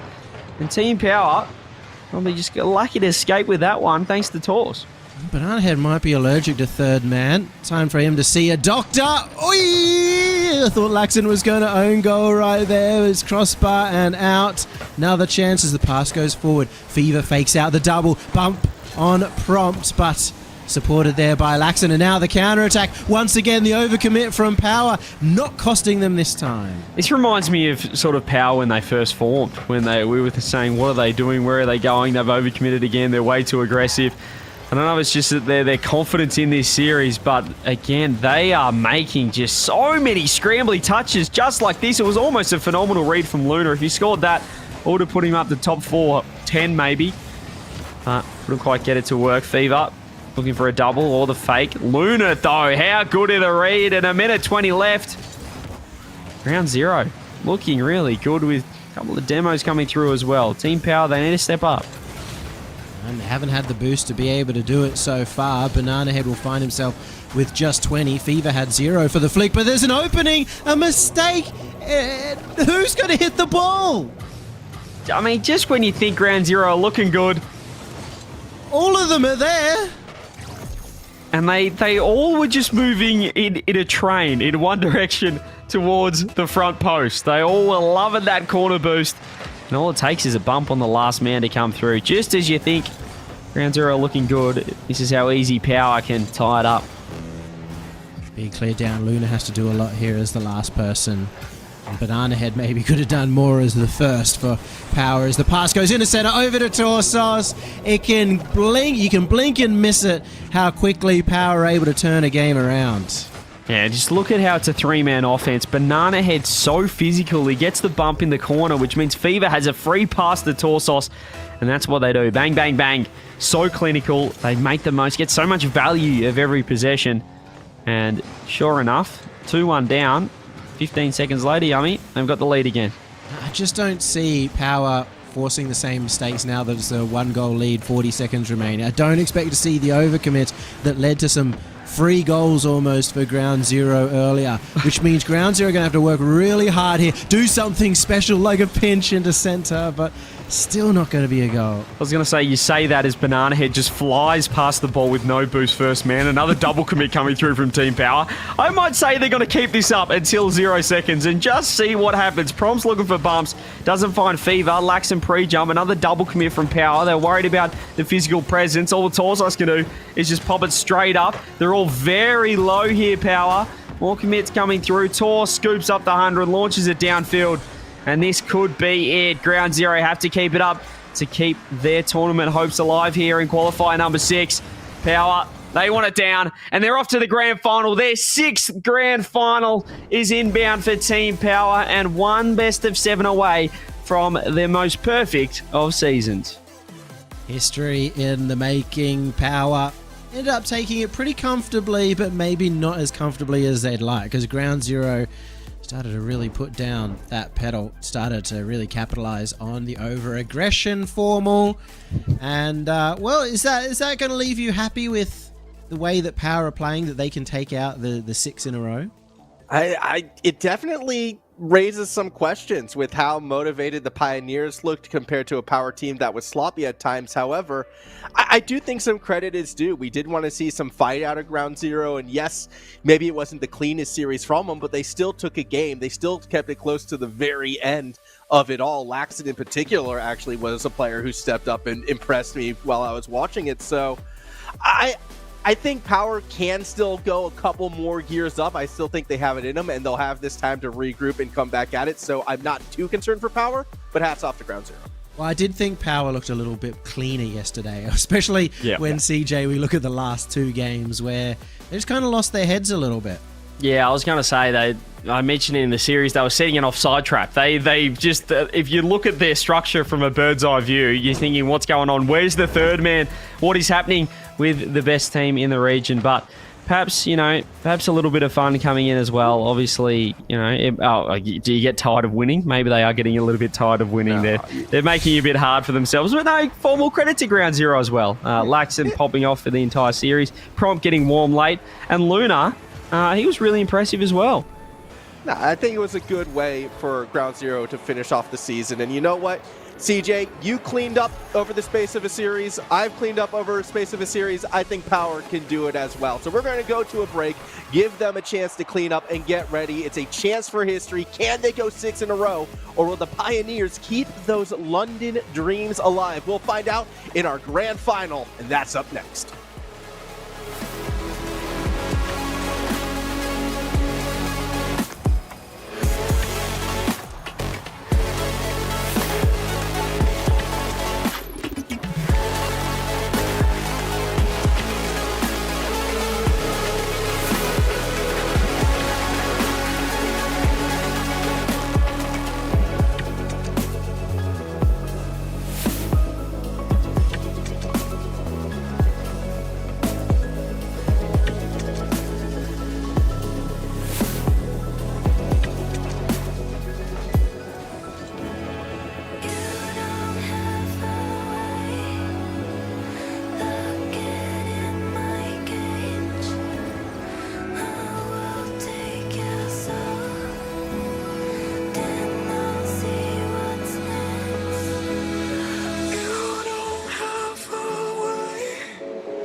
Make it happen.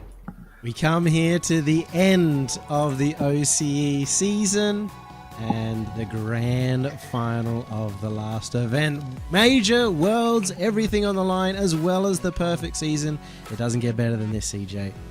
Does not get better than this. I mean, this is the perfect case scenario here for entertainment, maximum entertainment value, I guess.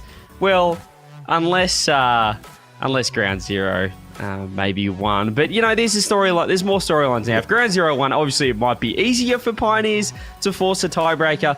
But now we get the beautiful storyline of, you know, that you've got two sides to this coin now. You've got Power for the perfect season, or you've got Pioneers forcing a major tiebreaker with the Chiefs. So, Formal, it's going to be a pretty special one. Yeah, I think it's been a while since we've had a grand final, actually, at the end of a split that actually has meant this much. Usually, it's kind of been sorted in the semifinals. So we've already figured out in the grand finals kind of a procession for the two teams going to that major. But now the Pioneers, with something to prove, they have to overcome what is our biggest obstacle, aptly named Power, the powerhouse of the region, undefeated every single qualifier thus far. If they're going to earn their spot at London, what a better task to overcome. It's also nice that, in some regards at least, that there's no extra bonus point for getting first place anymore, because, you know, that means that we get the tiebreaker. Otherwise, in the past, it would have been Pioneers going straight through on the win right here, which may have increased the stakes in the grand final, but I want to see them do it over Chiefs. Someone asked as well, Yummy, what is a tiebreaker? What do we do there if the Pioneers Just a do straight best of 7, man on man, Pioneers versus Chiefs, winner takes it all, loser cries. Loser, okay, yeah. Loser cries. I mean, Pioneers could still make worlds if they don't get through, but yeah, if they win here, then almost certainly, because Chiefs would have to go top 8 if they won the grand final. That'd be pretty tough. It would be pretty tough indeed. So there's still seeding to play for. Well, everything to play for right here. I think that, you know, I was listening to Fiber as well with his watch party. He was sort of saying, I don't know if the boys are, you know, expecting to make the major. Their eyes are sort of on Worlds, securing as much points to, I guess, make Chiefs day as tough as possible. But I'm thinking you've got a great chance here. Why not? Why can't they beat Power in a best of 7? Well, I guess the reason is that Power haven't lost one. Did he say whether he would get to play at Worlds if they make it? He said, he's going. He's not sure if that would mean he's playing or not, but he's kind of just crossed that bridge when I guess they get there. Yeah, I guess you always get to have your coach there as well. So you're always going to have 4 people, whether it's Mock or Fiber playing. Again, 4-man roster, make it happen. There's a chance. No one trusts in that, but still, I like what you said before. Why not take all you can get today? Why not be that one team to ruin Power's streak? Why not pull the Giants to the Patriots that are Power? I mean, it would be a very OCE scenario for it to happen. You always make weird, random American. Is that football? NFL, NBA. That was NFL. That was the perfect season for the New England Patriots that got done up at the Super Bowl.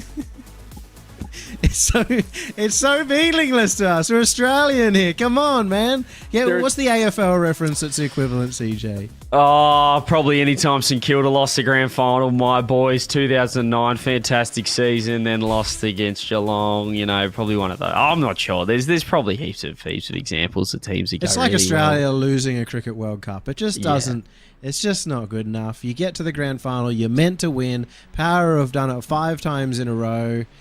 They go for the 6th. But I will say, for those who are getting their predictions in with Power or QTP, well, Pioneers looked better in the semi-finals, I felt, than Power did compared to expectations.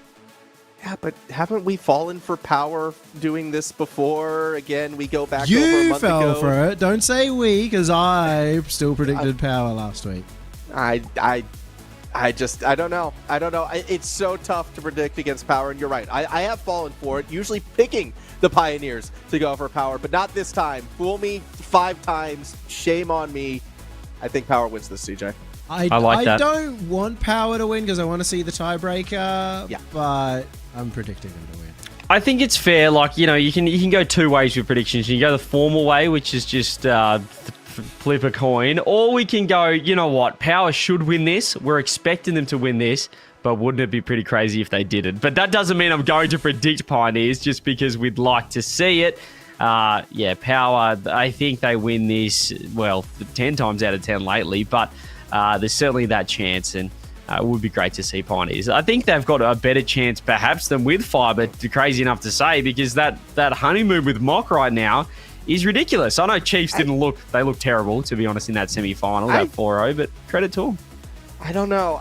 See, this is what I was going at before. I liked Mock against the Chiefs. I'm not sure I like Mock against Power. I think Power is a team that can match the speed, match the aggression, if not overcome it that little bit more. I think stylistically now it goes back to favoring Power this time. That's not how Mock played in the last series. He played such a good support role. He was really giving a boost over to Super Locky and Amphis and really enabling them to have a good series. So maybe that's what it'll take to take down Power. Somebody who's not selfish at all on the pitch. Yeah, well, and you look at exactly what Mock's doing. It is really unlocking that team. Look at Power last series. They didn't have a third man. They were getting caught out. And I think that KCP is almost an evolved version of Ground Zero. You've got the firepower up front, Prompt and Laxon.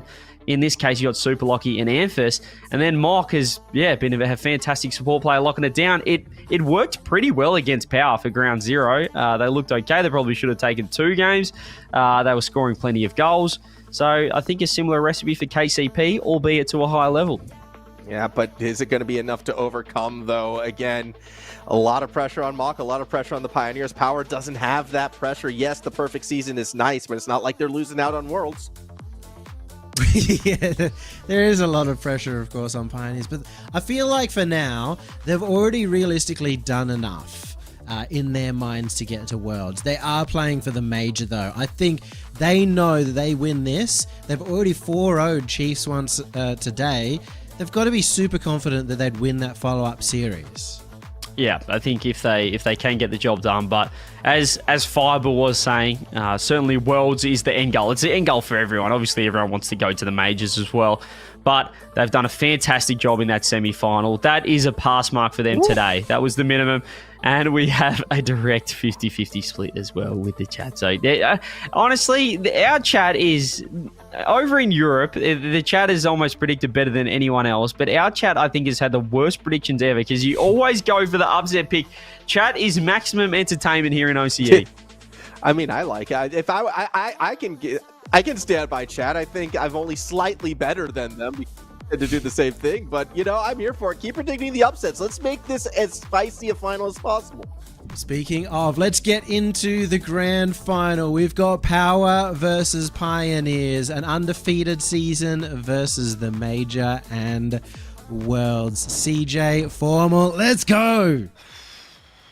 Oh, let's go indeed. Major and Worlds. I mean, what a story it would be for the Pioneers. Yummy and I kept calling it vindication for this squad if they can put it together now, back against the wall, against the very best team, CJ. I mean, it doesn't get scripted much better than this. This is what, like, the Disney sports movies are made out of. All of the Disney sports movies that there are. It would be ridiculous, but OCE is the most ridiculous region. I've had first-hand experience talking about it and playing in it, and there is certainly chance for an upset. Let's see what they can do here. The QT Pioneers, whatever they're called now. Super Locky going to be able to get that ball across, but Team Power with the early aggression. It's a lot of defense being played for the Pioneers. We kind of didn't address it. You know what the most OCE result would be? Pioneers win this and then lose the tiebreaker. That would be the most OCE final result. It would be. They do all the hard work. They're the only team to eliminate Team Power from a tournament all season and then falter to the Chiefs, who they'd just beaten 4-0. No, I'm with you. That would be pretty OCE. But so far, they're going okay, finding a bit of offense. See what Team Power, it's a bit of a loosey-goosey defense. That's a phenomenal pass to Super Locky. Even better save for Banana Head.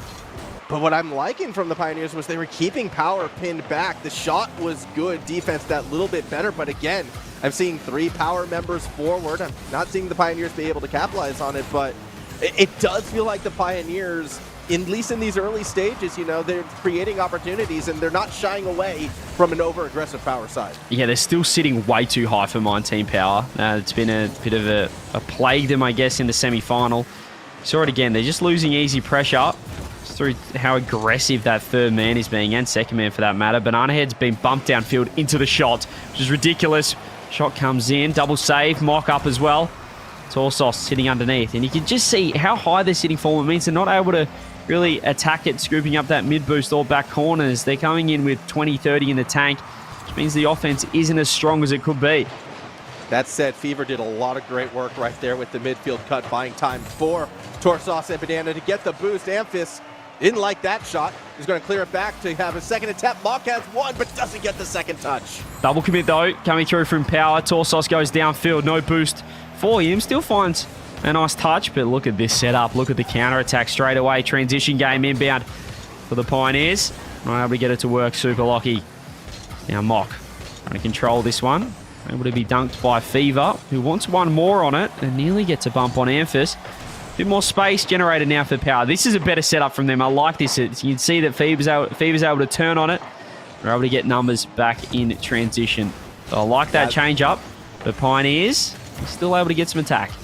Yeah, they were still able to turn it around, but it finally Power. I think they're just kind of readjusting, kind of remembering who the Pioneers were, and you can't be as gung-ho as they were like against Ground Zero and necessarily get away with it. Not with the Pioneers playing as well as they are, and it is why I kind of feel in this series, as Power settles, they're going to be coming and looking scarier and scarier as well. That's why I also feel like if the Pioneers are going to do well in this series, they kind of need that hot start. Torsos' first real shot, it goes a little bit high. Great dunk from Banana Head. Fever has a free shot. How's your placement? It's perfection. Top right corner open, and Fever strikes first in the grand final. Chef's kiss on this touch right here. I mean, they did the hard work, Power. It was the two usual suspects, Torsos and Banana Head, putting constant shots, stealing that boost away, and then when it's time to clean up, Fever is going to down that shot. So, minute and a half still to go. Pioneers not out of this one yet, but it's definitely looking a lot better for Power in this series. Yeah, Thief's so reliable in front of net. They have overcommitted a touch. There's that man again, playing the third man role. No boost. He's almost dunked into his own net. It's Torsos with a 0. Still able to get a 50 coming through. They're winning the midfield game, though, Pioneers. Super Lucky throws himself. He's faked out Banana Head. It's a wide open shot for Mock, and the instant response.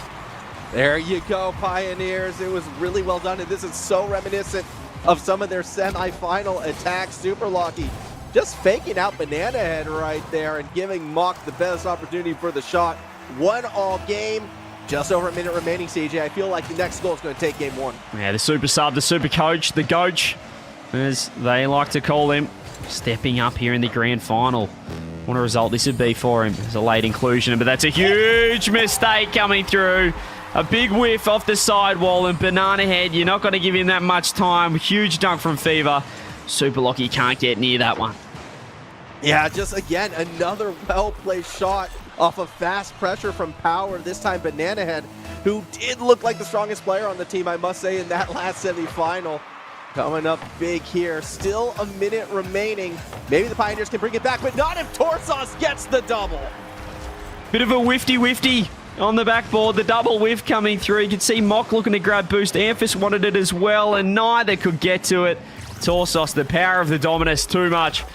And that might just be enough to take game 1. 2-goal cushion, under a minute remaining. Momentum well and truly falling to the Power side. Pioneers, I mean, I like the aggression that we saw from them. Unfortunately, we playing a little bit too fast and loose. Couple unforced errors nearly costs them this game, and this somehow got that underneath. It's another brilliant setup from Mock as well. Look at this, the pop straight away. Mock is so quick over Banana Head, and then he fakes, looks for the bump on last man, and just creates a bit of a mirage in front of net for Team Power's defense. They get one back 15 seconds later, and now there's still time. We go till a minute and a half remaining with a low-scoring chess match game, and now goals left, right, and center. Pioneers still in it with a shot. Torsos steals it away, though. Super Lucky gets demoed, ball in a dangerous spot. Banana Head whips it, and now Monk has a chance to go the distance. Has Amphis across the middle. Banana Head goes for the bump. Amphis can't find it because it's Monk who's there. Great goal, tie game. They're absolutely peaking. I thought they missed the pre-jump, but there was another one back post. It was super lucky. Back into Mock. This guy playing like he's been here all season long. He took the season off. He's the coach, for goodness sake. And he's clipping on the best team in the region. 2 goals in 30 seconds. Do they find a third?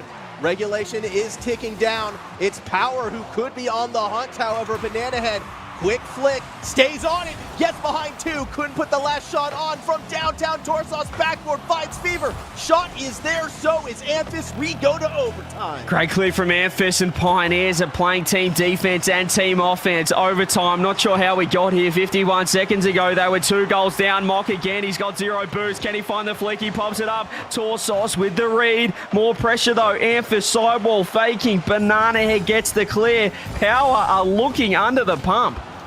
That they are, and it was a fast turnaround that the Quick Trip Pioneers needed. However, all that could be for naught if they give up the goal.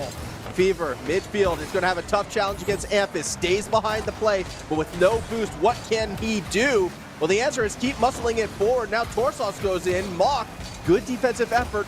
Not good enough. Banana Head looked for the double, couldn't find the second touch. Still in there, though, as Mock gets a clear. It's a double commit. It's very big trouble here. No. Torsos is going to throw himself backboard. Super lucky. Will get the free touch. Nice patience from him. And the follow-up as well. Fever won't be able to launch the attack that he wanted. As Torsos gets a nice clear. He's going to find Fever. He has no boost, but he can throw a backboard. Mock's been huge so far. He does whiff it there. The team, though, able to help him out. Power still on the attack. Banana Head still pre-jumping, and Mock still dusting him to the ball. Banana Head was so far back on that approach. A hope and a prayer. Power not afraid to send it in this overtime, and they're going to get another chance here. Torsos and Mock kind of bump into each other. Super lucky now with a chance. Backboard. Fever drops it in a very dangerous spot. Torsos will get into the corner, but the Pioneers are now able to push forward, and I'm seeing 3 full moons, CJ. This could be dangerous. Fever tries to keep it high, tries to burn the resources. It's an easy enough cut. Pioneers have to turn this into some attacking pressure, however. It was a good position for him, but the attack just fizzles. Yeah, Amphis completely stuffed that corner touch, and they might have lost all pressure now. You can see Fever grabbing their corner boost. They're looking to set up an attack now. You can see the pass from Torsos with no one there. Amphis again looking a little bit awkward defensively. And Super Lucky just wants that one down the other end. Team Power able to grab a lot more boost this time in defense. Super Lucky looks for a huge dunk. Does land it. Or Banana Head, should I say. Fever now in, looking for a touch. Faking out. Super Lucky ready this time. It's Amphis downfield. He's going to fake the double. Super Lucky placement. Mock. Oh, the hero Mock. The placement superb. And the KC Pioneers get the first game. Oh my goodness. I mean, you could call it a collapse from Power, or you could call it the Pioneers peaking to get 2 goals in the final 35 seconds of that game. Throw an OT goal on top. Pioneers, they take game 1. They bring it back after things looked as dire as they did, and Mock, 772 score. I know score doesn't mean much, but the hat trick, the key saves, he was the MVP in that first game. He's dropped a hat trick in game 1, first event as a team, first qualifier. They just sub him in. They go, hang on, maybe this isn't working. Let's try it out with the coach. And he has just dominated Team Power in the first game here. What a response. Again, Power up 3-1, 51 seconds left. But they came back, they force overtime, and they were able to clutch up as well. Yeah, still, it's only 1 game, and that's the sevens. They can turn into a marathon instead of quickly. That first game with the overtime as well. Teams are looking warmed up, though, CJ. Teams are looking good, and Power, although, yes, they might have been a little bit over-aggressive at times, it does look like they've cleaned up from what we've seen in that last semifinal. I imagine they're only going to get stronger from here. Yeah, I mean, just look at these pass plays coming through. It was again, they're looking like the Harlem Globetrotters. They're throwing pass plays, they're throwing aerial fakes, and they've got someone back post for the finish, but Mock was the hero. He set up nearly every goal, 3 goals of his own, and a lovely setup for the assist on the 4th. Phenomenal start from him. I can't believe it, to be honest. I know that he is a former professional player, but not to these sort of highs in a grand final against the most dominant team of the Open era. And the crazy thing, too, was, like, that wasn't Mock being the support, like what we saw in the semifinal. That was Mock, you know, taking control and taking over this game, which is a throwback to how he used to play in the past. So really exciting to see for sure for the Pioneers faithful. Hope still well and truly alive, especially, you know, if any of them want to see them in London. Still a lot more games to be won. Power still always a threat, however. We can't count them out. Banana Head just makes Mock look a little silly. Yeah, he just looked angry there, Banana Head, didn't he? The double fake came through. He said, I've had enough of this. Launches his way through, reads Super Locky's touch, and follows up his own work. Nice start for Power and a great response. So controlled from Banana Head. Every single touch, every single movement with the purpose, and not much Mock can do there. So once again, is Power with an early lead. Let's see if they can hold on to it, though. Pioneers, you have to remember, it wasn't until late in game one that they kind of came back alive. See what they can do. Plenty of time, certainly, in this one still. Super Lucky, sort of working for Banana Head with an awkward touch, but it's really nice follow-up from Team Power. Torsos downfield. Will only be able to find Mock into the back corner. Super Lucky helping out as well. Looking to steal some boost, keep pressure on this Team Power defense is now Amphis having to get to work. He does have 0 in the tank, as does Banana Head, but it's a perfect infield for Fever. Even better save this time for Super Lucky. Don't want to let this game get away from you. You don't want to get too ahead of yourself either with that first overtime win. This Team Power, we know they have levels. We know they can keep on stepping up. Yeah, and I mean, they've dropped a few early games in series in this regional alone and have been able to bring it back. It's Torsos versus Amphis. Damage done. Fever secures the goal. Yeah, easy as you like. Great placement there for Fever. They do get their second here. Just see a huge dunk for Banana Head. It was a nice save from Amphis on the toss shot, but Fever, bottom right, wide open. Team Power 2-0. I just love how well Fever slots into the aggression of Banana Head and Torsos, how he always seems to be that first player there after a tight 50 in front of the net. So decisive, I think, and it's really, oftentimes we've said, it's what separates, you know, the good teams from the great teams in this region, is that decisiveness, is that willing to send it and go. Good stuff, but better stuff perhaps from Amphis. Good save from Torsos, though, on the line. Just got back in time, but again, they look so deadly in transition, Pioneers, which is unusual for a team that has only been together for the last couple of weeks. Super Lucky. It's a reset over the top of Torsos. He's looking for a dunk on Fever. He just puts it to the side, tries to work it around. Banana Head. Quite get the touch that he wanted. Really nice clear from Fever, though. Just Super Lucky, who doesn't want to be back for too long. He's just going to try and keep it in there. Torsos, though, with a beautiful redirect. The shot was wide, and he made sure it went in. Not just that, but keeping it away from Mock as well. Had to get some elevation on this touch. Again, so well placed. A bit of delicacy, you know. That was as light and as gentle as it had to be. That's just miraculous, and that's 10 million hours of experience. The most veteran player in the world these days. Here's that man, Torsos, Big T, and he's done so well to get his team back in it. Super Lucky is getting transition. Goodness gracious, my director cam just went absolutely psycho. Fever doesn't get the touch. Banana Head with boost. He's beaten by Mock. Probably doesn't get the touch that he wanted. Both players faking it. And now Pioneers need to try and set something up. The fakes could be the recipe for success. Couldn't quite get it to work there, though. Yeah, I mean, they do eventually get it cleared back down. At least Power does, so we'll see what the Pioneers can bring. It's only Amphis with boost right now. He's going to try to challenge off the backboard. Fever still finds a gap. Torsos puts it high. Just looking for that top pin. Unable to find it still with a 3-goal lead. 2 minutes remaining. You'd have to think Power can hold on to this one. Yeah, really smart touch from Banana Head as well. Just clearing out of trouble. Finds Torse downfield as well. It's a much, much better game here from Team Power.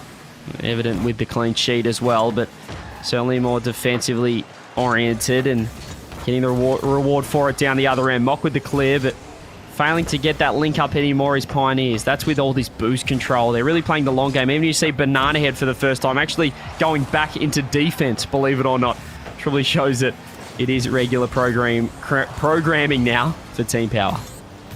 That is, and I mean, you can still throw them up, but not with mistakes like that. Fever won't get the clean shot. Super Lucky gets back, but that whiff from Mock, the loss of pressure, bit unfortunate for the Power side, or sort of the Pioneer side, I should say. My apologies. Either way, 1 minute remaining. Super Lucky has to get it done with the solo play in camp.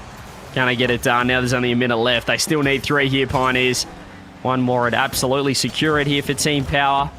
Just said they didn't need a timeout. They've done really well to just steady the ship in game number 2. And, well, we haven't seen the superstar Mock that we saw in game 1. He had 700 points in game 2. In game number 1.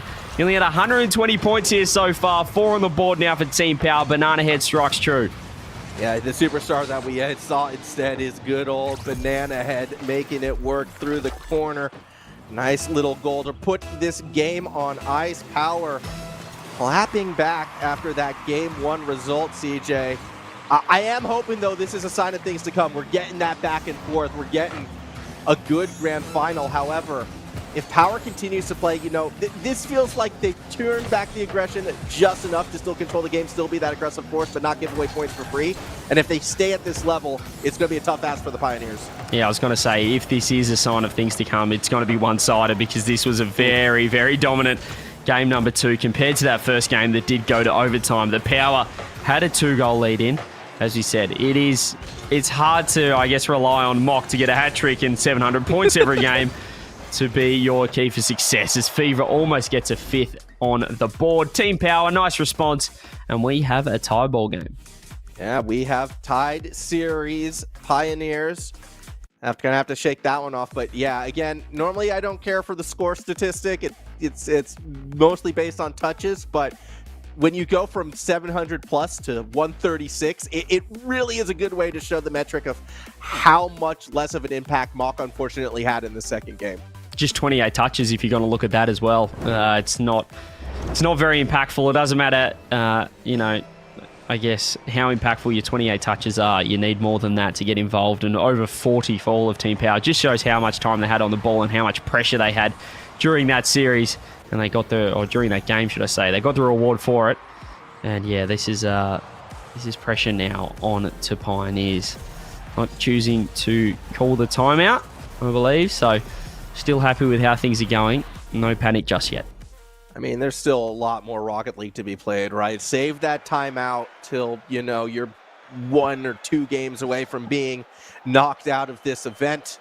Seems to be the status quo on this one. This still will be a pretty pivotal game 3. Would like to get, more of a foothold on the series, especially if you're on that Pioneer side. Want to kind of climb back after getting shut out in game 2. Let's see if they can get that first goal. Fever with a nice air dribble. Blocked out by Super Lucky, but it is onto his own backboard, and now he's got 0 boost to work with. Does well to just keep it out of trouble for now. Perhaps buy enough time for his teammates to get back. That teammate is Amphis. Mock with a 50 on toss as once again, Super Lucky just trying to clear the ball out. They're really struggling to get this ball out of their net, especially when Banana Head's around. The craziest thing about this attack was not only was it extended, but it felt like every touch from Power was happening while they had 0 boost, at least until the very end when Banana Head was able to get that last touch and just kind of guide the rest of the Pioneers away. But again, it's a testament to how strong and how forward-playing Power can be. No boost, no matter. They'll still keep challenging you. Yeah, this is really danger signs now for Pioneers. Team Power with so much momentum, you feel like, off that 4-goal game. It's nearly a 5-goal game. Torsos, though, gets the second on the board. Pioneers are starting to look pretty shaky in defense, Formal.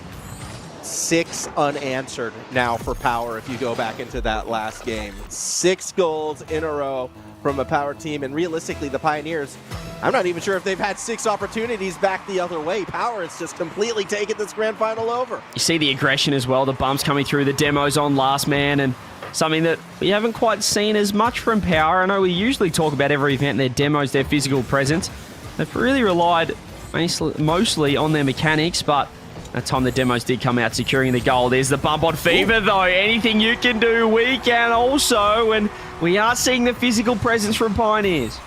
Yeah, I like that. Good time to use it as well. Fever back alone on defense, and I mean, it was kind of, the full rush towards the net for the Pioneers. Super Lucky, nice little demo right there. Return the favor. Hopefully they've been able to kind of dam this game up a little bit, or at least, quell the bleeding. However, if this ball somehow finds the way in, I mean, Power had a chance. Fever's shot is high off the post into Mock. Big bump since Mock to Narnia, but the follow-up shot not there yet. Torsos won't find the dunk. It's so scrambly from the Pioneers, and Power had so many chances to score there. You could see Fever just try and put a hole in the crossbar, and he had a free shot. Torsos, can he drop it in as well? Oh, there's so many whiffs in Pioneers. There's really struggling for boost as well. But they are keeping it out of net for now. More 50s, more pressure. Banana Head stealing every corner boost he can. He's got the mid as well. Finds the 50. Mock wants to get in, but he just can't. Super Lucky. He's looking to control it. But Banana Head, every single time you try and get it out of defense, there's this banana thing that does not let it out.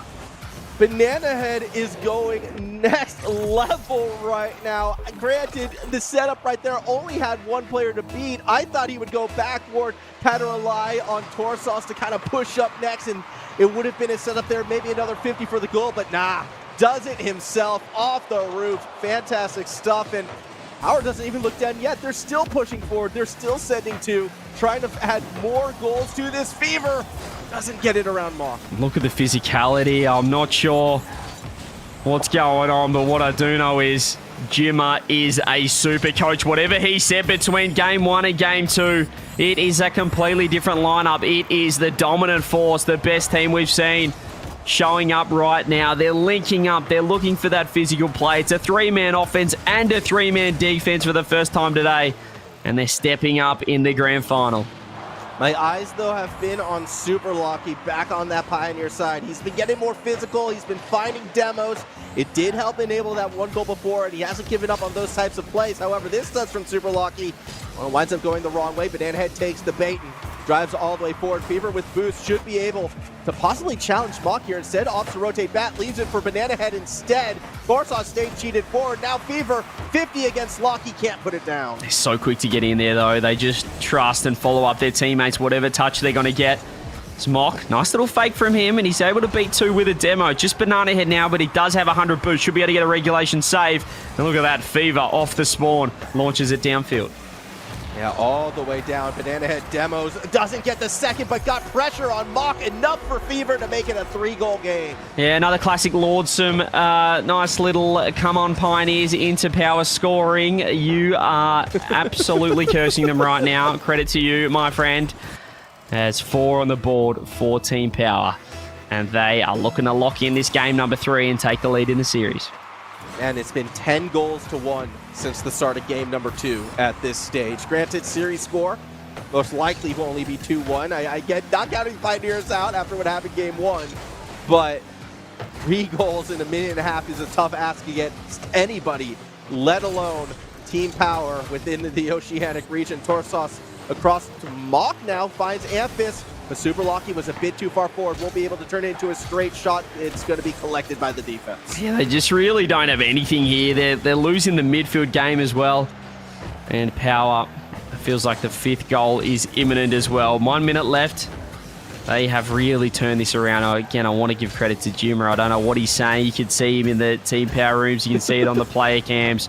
He's up and about. He's looking sharp. He's got his suit pants on as well.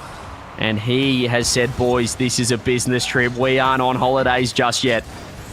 No, I mean, holidays happened at the end of the season. Torsos, reset. No bump from Banana Head. Still 34 seconds to go. As Amphis is going to try to clear it back. 30 seconds, 3 goals. It's not happening in game 3. Team Power will be going up 2-1 on this series. Maybe with one more goal from the Banana to boot. Not quite. Shot goes wide. And still, though, feels like one more just for party time. Banana Head's looking for a dunk on 2. Misses. Torsos in with 0 boost, keeping the pressure on. And here comes Fever. What a save, though, just quietly from Mock. It won't mean much when you're 3 goals down. It's still going to be Team Power taking game number 3 and the lead in the series, and maybe we get that timeout called.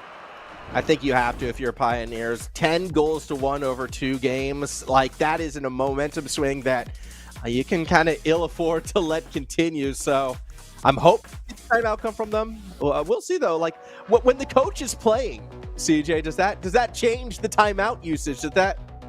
No, it doesn't. Okay, they do call the timeout. Yeah, timeout Pioneers, and Fever said that's pretty handy for me. I'm going to dip out for a second, perhaps going for a little toilet break during the grand final.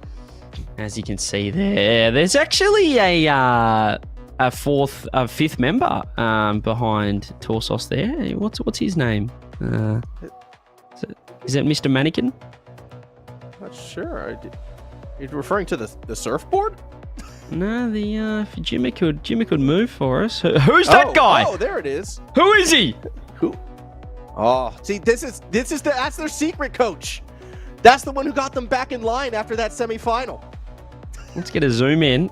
Yeah. Okay, he's got a headset on as well. Is that allowed? I don't know. I thought you couldn't have that communication during games. I think we gotta get reps on it. Jaden, gotta get on that. Yeah, he's clearly telling them something in the comms. Is a nice little Could be surfboard some as well. some ship sailing going on here. Some That's a ship tongue twister for you. sailing. Look, I'll tell you what, this is a nice looking room, isn't it?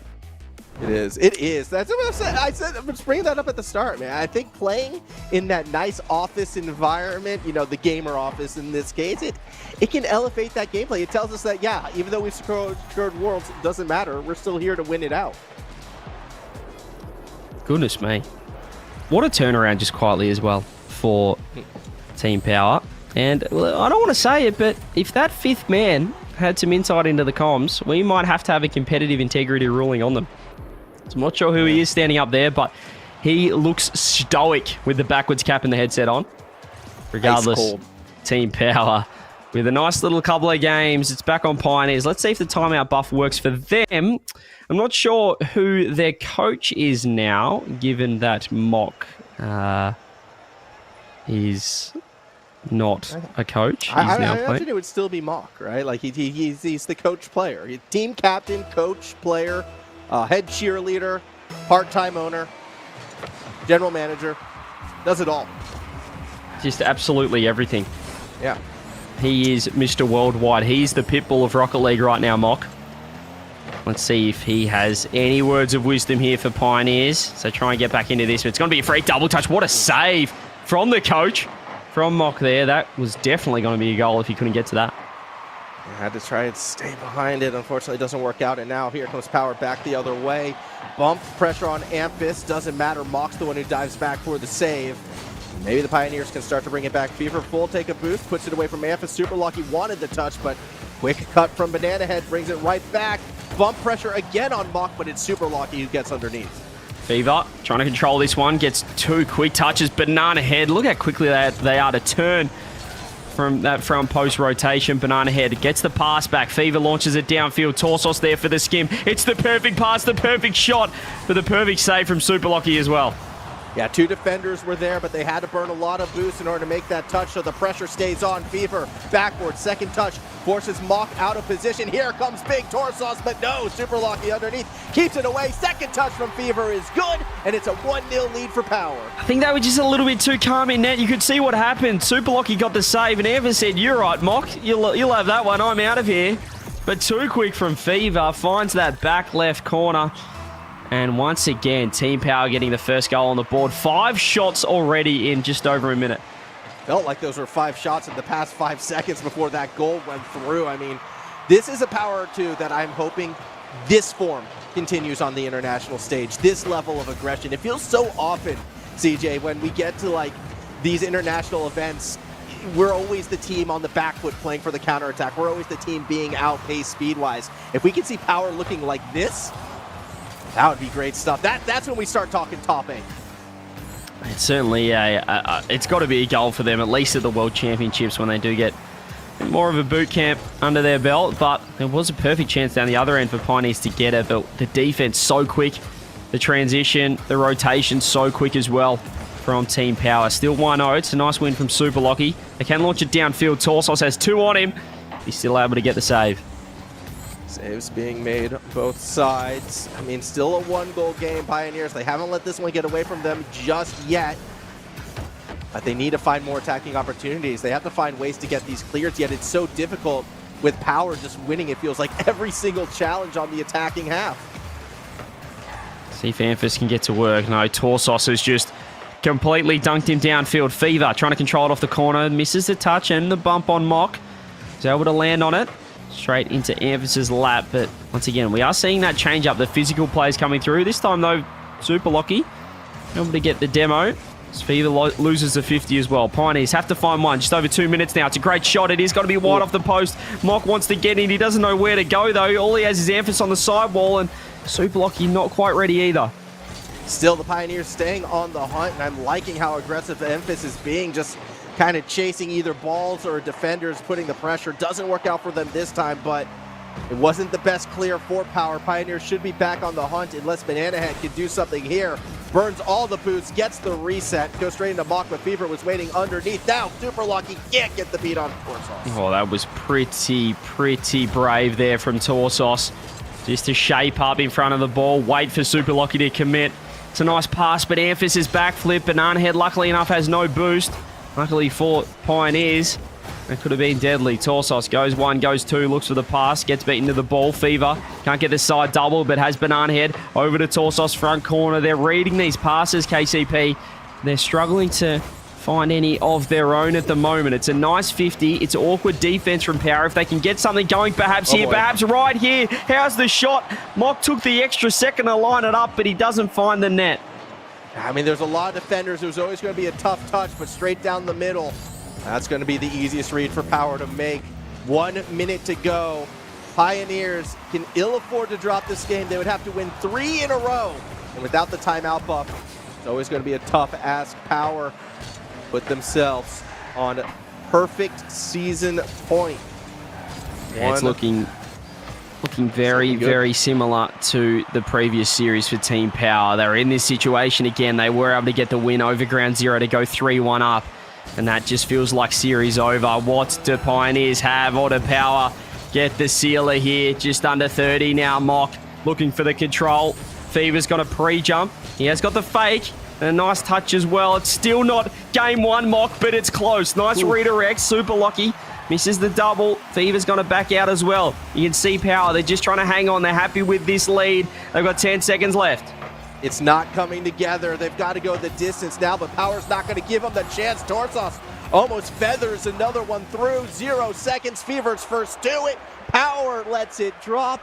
And CJ, 1 game away for Power to crush the Pioneers' hopes of going to London and complete 6-for-6 regionals. Yeah, no timeout anymore either. The timeout buff is over. Unless Power want to call one themselves, which would be... Honestly, I've done it before in the lead. It's a bit of fun. Just, throw it. May as well use it. But 3-1 up now. A huge game to get the win. And now 3 cracks at Pioneers. I mean, I don't know the stats on this scoreline, but just that advantage, getting 3-1 up is huge. And especially when you're Team Power. They are, as I said, 3 chances now to have the perfect season, which would also... in turn, be Chief's best friend. That would send them to the major without the necessary tiebreaker. Imagine, though, if they didn't drop those 2 games in that Swiss in qualifier number 4. Yeah. I don't know what happened there. That would have been quite a journey for them. Still, they've got a chance to go 6-for-6. I mean, you could say the Falcons did it first, but my response to that would be electric types are super effective against flying types, so that doesn't faze me. Here we go, 5 minutes on the clock, game 5. Power to put it away. You are the only person that would think of that, and that's why we love you. Here we go. Can they do it? They are potentially 5 minutes away from the first ever perfect. And hang on a minute. Hang on a minute. We are going to get a tactical or a technical freeze, whichever way you want to look at it, called out by Super Low. It looks like it's a little bit of a client bug. We had this with Luna with Ground Zero. This a little bit of a remake in store, but we should be all good for that one. Luckily enough, it happened 7 seconds in, not after a goal was scored, so we should be all good. Yeah, I mean, look, this is... I mean, it kind of can turn into an extra timeout buff, maybe, for the Pioneers side. Hopefully they can bring it back together. Unfortunately, I don't know which side for sure the technical bug was on, but if it's on the Pioneers, that might hinder it. But a Game 5 major on the line bug when you have to win 3 in a row, it's going to be so tough to just stay focused on the task at hand. It's going to be tough, but maybe another mini timeout, maybe a strategical one there from Super Lucky. He's orchestrated his own little glitch or bug so they do get an extra couple of minutes. They're going to reset. Looks like a couple of game restarts in store, and then we should be underway very, very shortly. Yeah, it looks like things are look going to be better. So it's going to be a quick one, not another. How long was, if you combine the two delays in that one game, CJ, was that like 20, 25 minutes? Probably. I think it was a 3-0 that went for 55 minutes, which doesn't really make sense with no overtimes either in that one. So we had a few delays earlier. Thankfully so far, I'll say today, we haven't had too many issues. We're just going to test this one and then get back underway. But as I said, maybe a little timeout for the Pioneers. I'd love to see them bring some more aggression, as we do see the cams. Who is that guy back there? Who is that fifth player? You know what? They're in charge of catering. All right, they're there. Their role right now is when Power completes the perfect season, they're the one ordering the food, the refreshments, the snacks. He's the PA. Look at him. He's on comms the whole game. Who is he? This is not allowed. We will have to investigate this one at the end, depending on who wins. Obviously, Pioneers win. We don't need to investigate. Oh, apparently his name is Zach, I'm being told. Well, no. Zach's one of the managers at Power, and I can confirm that I have seen him in person. That is not the same face as the Zach that I know. So they are lying. Now we're getting a team that is also lying about who it is. Their identity still remains anonymous. That is I think's happened, CJ. I think Power has poached one of the Gaming Gamers coaches, and that's who we're seeing back there. You think that's what Gaming Gamers have done? They've just bought 16 mannequins and added them to their roster. Yeah. Interesting. And then Power's like, that's a good idea, and then they poached one of them. They're like, your season's over. We got a little bit extra in the budget. Why don't you come on over here? I think Gaming Gamers have enough coaches for the entire region if they want to disperse them out. But I think we do need to ask in the interview, if Power do go on to win this grand final, just exactly who that person is, and if we need to investigate whether they are in comms during the game, because, well, I wouldn't like to see, our number one team get disqualified, but, these things can happen. We take competitive integrity very, very important. Very, very important in situations like this. Look, I'm trying to help them by saying, "Oh, don't worry, he's just ordering refreshments. He's just the PA. You need to be in the comms in case Torsos needs to get a refill of his chalky milk in the middle of this match." But we'll see how it plays out. Looks like we are getting back onto the field, getting ready to go. 5 more minutes on the clock. Again, this could be our very last game, CJ, if Power gets the win. Here we go. Game number 5 is upon us. It was this map that Power were able to launch their way through to the grand final. They certainly love to win 4-1. That's what they've done in the previous 2 best-of-7s. In this final qualifier, 6 for 6 on the line. And Chiefs heading to London if Power can get the job done. Pioneers, well, they're still alive. They've got 3 on the bounce to get. It's going to be a very difficult climb, and already Power, they're putting the pressure on. Torsos looking for bumps. Mock trying to do what they can, yet Banana Head from behind gets it away, using Amphis as the pinch. Not on target, but still, Power, they haven't changed their look at all. They're still such a forward-playing team. Yep, so aggressive, and it goes to show how important mentality, mindset is. But this is an awkward one here underneath. Torsos able to just get it to the side, keeping it out of trouble for now. Mock still in, looking for the pass or the bump. Super Lucky having to beep, back that one up. And now he's having to trail back. Former teammate Banana Head met in the air. Torsos keeping it forward. Mock is clearing that one for now. But we're not seeing much sustained pressure here from Pioneers. You can see when they do get it down this end, there is a lot of space for Power to be able to work it out. Which is interesting, too, because it still feels like Pioneers are putting one player forward, but it's that first defensive touch from Power that's just keeping it away from the more aggressive member, and it's putting a lot of pressure on whoever is happening to be third man for the Pioneers at the time. I feel like this is going to lead potentially to a fast counterattack or a timely demo that will work in Power's favor unless Pioneers are able to better react off that first defensive touch from Power. And we saw just how clean Pioneers were in that game number 1, where they were able to link up and everything just seemed to be flowing. Perhaps the honeymoon maybe has just popped a touch, the honeymoon bubble, or whatever you want to call it. Because things are just a little bit more awkward, but that is a credit to Power. You can see the physicality, those bumps just like that from Torsos is making things difficult for the Pioneers. That it is. Banana Head. It's going to tee up a shot. Second touch is there. And just over 2 minutes is what it takes for Power to take a possible 6 qualifier winning game lead. Banana Head just so quick. You can see Mock third man. He probably thought he was far enough back. But you have to watch the power of the Banana Man. 1-0 now to Team Power. And 2 minutes 45 away from the perfect season. Oh, it would be so good for this squad. Out of all of the rosters that have kind of like come together, broken apart, Banana Head back at the start of the season. A lot of questions. How will he fit in? Ampus had been such a pivotal member for this team. Well, now it could be over the top of Ampus to go perfect here unless Pioneers can find a way to dig deep and bring it back. Banana Head to Torsos, back to Banana Head. No! Shots off Locky, and it goes in. The bump, the team, you call it an own goal, but it was a beautiful bump. Torsos just creating chaos, and Banana Head has pull shotted his former teammate in the most disrespectful way in the grand final. 2-0 to Team Power. All roads lead to the perfect season, and then we're on to London and Fort Worth, Texas. Give this team another chance at that top 8. They're running away with it now, CJ. Another goal for Banana Head. I want to call it a hat trick. Torsos got credit for the second. It doesn't matter to them, though. They have the 3-goal cushion. We had some hope in game number 1, the potential tiebreaker, but Team Power, just as they've done to every team they've faced, crushing hopes and dreams around the world or around OCE. And it looks like they're going to get the job done. It's going to be 6 from 6. And it's going to be Chiefs in London. Goodness gracious. Chiefs getting away with one. Still a little bit of time here for the Pioneers. However, we might have gone early. Here we go. Here we go. Not done yet. Physicality from the Pioneers. Mock doing a good job setting it up. Demo and bump in front of the net. Helping Ampus get that in. Just under 2 minutes. Do you pull off the kickoff strats now, CJ? What do the Pioneers have? Well, no, it's Power going for the kickoff strats.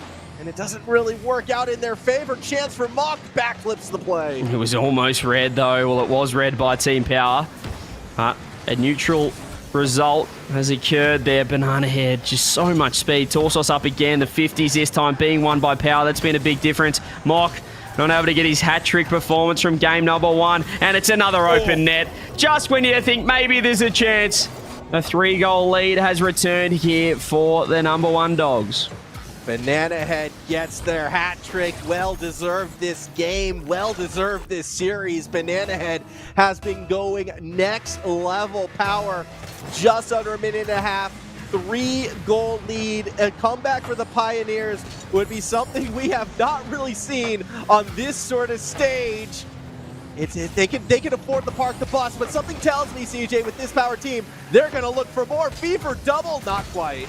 Yeah, they're looking to go out in style here. Just over a minute left, keeping the pressure on. Torsos says 100 boost. He's up, gets a nice pinch across the field there, and well, Pioneers, they've got to go now if they want to keep their hopes and dreams alive for London. But right now, it's looking like all they can think about is the potential world champs berth, depending on how the Chiefs do in London. Because the Chiefs, even though they did get 4-0 today by the Pioneers, they still did enough in the previous 2 events. Well done to them. I'm sure we'll be discussing that after this. But for now, it is all about Team Power. What a performance from them with 30 seconds left. They just dominated everyone this entire season. And the first team ever to have the perfect one in OCE. Yeah, 20 seconds remaining. They could take their victory lap now if they wanted. Banana Head will take that straight down the middle. It is lights out. Perfect season. Power. They're getting it done. And I mean, we've been saying it time and time again. I think now it is official. Of the open era, this is the most dominant Oceanic team we have seen. Easily the most dominant we've had. And what a team to do it as well. Congratulations to these 3 boys, to Jimmer, to Lachlan, for the support to Zach, the mannequin / manager. Not too sure who he is still. They can't get the last one. The ball hits the ground. Team Power, 6 from 6. Perfect season. They're off to London and the World Championships, and they'll have Chiefs joining them at the major. So congratulations on that note, I suppose, to Finn as well. Will be going to his first trip to London, but more importantly, Power on that run. Handshakes, celebrations. No one's shaking Zach's hand in the back right there. No one's giving him a pat on the back, CJ. Oh, there we go. Is. Oh no, they're just stealing his headset. Oh, wow. So it is a working headset with comms. Well, now we have a problem. I'm sure we'll set up an interview very shortly, Yummy. I've got some questions about that team, but nobody can question their on-field performance this season. What a result. I feel like the fact that they had all the confetti ready and everything at the end kind of just shows you how keen everybody is. The fact that they're at boot camp, they put a lot more into it. You know, realistically, I couldn't care less if Power were to go the perfect season or not. I kind of wanted to see the tiebreaker, but for them to do it, for them to make the perfect season, I look back almost at the Chiefs run. RLCS Season 3, Season 4 was the last time I think they came out and won both splits, essentially, both seasons of that, and that's the last time we've had anyone as dominant since then, because Season 5, if you remember, somehow CJ managed to take them down, take the first seed in that season, I think it was. So, Season 6, I think, might have been number 1. Season 6? Yeah. Yeah, okay. So then I guess that means that Alpha Sydney Chiefs had 3 seasons in a row of coming first. So maybe we still need a little bit more from Power, but to do it 6 events in a row, absolutely insane. And you look at the likes of Banana Head in that game, in that series, and he wasn't just a good player in his own right. It really tells you what that team's trying to do. Because I don't think I ever saw him turn backwards once that entire series. Anytime the ball was up, he was going and just trusting that both of his teammates would have his back. And the number of times that just threw a huge spanner in the works of the defense for Pioneers, it was just ridiculous. I was just like, one time, Banana Head, don't go. But you know, it works, and I like it. They all have different roles for either playing defense, Banana Head playing attack, and I'm excited. I'm excited to see Power, now they've got the experience, now that they're playing well, over in London and at Worlds. I want to see that top 8. That's the next step, right, for this team. Get that top 8, and I'm hoping, you know, maybe some of those NA and EU pundits will be like, hey, this Power team pretty good. Maybe they'll put them a little bit higher and believe that they can get that top 8 too. Fingers crossed there. I mean, a couple of, I guess, still more question marks for me about with this mock inclusion. Could this have, if this had happened the entire split, would this have been a different result? Was it just a honeymoon today? I think Chiefs very heavily underperformed for mine in that semi-final, but that's taking nothing away from Pioneers with Mock. You saw what he did in that game number 1, getting a hat-trick, 700 points against the best team in the region. So great performance from them today. They'll be happy. I think that, you know, realistically, the major was probably out of reach, given that how well Team Power have been performing, but they've done really well to give themselves a great crack at the World Championship still. I mean, Chiefs, to have to get a couple of wins there in that Swiss stage, that's going to be pretty tough, considering all the teams now. I mean, even SSA is, you know, EU number 5. So it's going to be tough to get 2 wins, but that's their own challenge that they're going to have to embark on now. Yeah, and I mean, again, it depends on which Chiefs we see, right? If we see the Chiefs from today, I'd be feeling pretty comfortable if I'm the Pioneers. But if we see the Chiefs that we saw up until today, the one that made those couple finals runs, I don't know. I don't want to write the Chiefs off yet. I think they are a legit threat to go 2-3. It'll be interesting. It's Finn's first ever international, RLCS international land, so he's going to be a big question mark there. Especially, you know, I'd like to believe in them. CJ, we know Finn is such a confidence player. For him, what's going to be crucial at the international event for him to really find that confidence early? Well, I'm really hoping his kind of LAN experience with Wealth Games and whatnot at some local LANs will pay off, but I just really hope, if I was on his team giving him advice, is to, it kind of sounds weird, but to not get too overawed or starstruck almost by it, thinking, oh, look who I'm playing, look at these players that, you know, Finn, I'm sure, has watched at all the majors, all the international lands, the world championships before, thinking, oh my goodness, look at this player I'm on the pitch with. He's got to have the confidence. He belongs there. He's just as good as every player at the event. And if he can, or his teammates can instill that confidence in him, I'm sure he'll be fine. He's played in different environments before. He's been at lands, albeit not a major. So I think he'll be okay. All right. Well, look, let's get Fever in for the interview. A perfect season again. Hello, boys. Super villain Fever, mate. You did it. You got the perfect season. You're happy. You've got the fireworks going off in the background. Who's happier, you or Lachlan? I couldn't tell you. No, Lachlan was really happy. And I was just like, it's just another day in the office. But no, a perfect season's really awesome. Never been done in OCE, let alone a perfect split.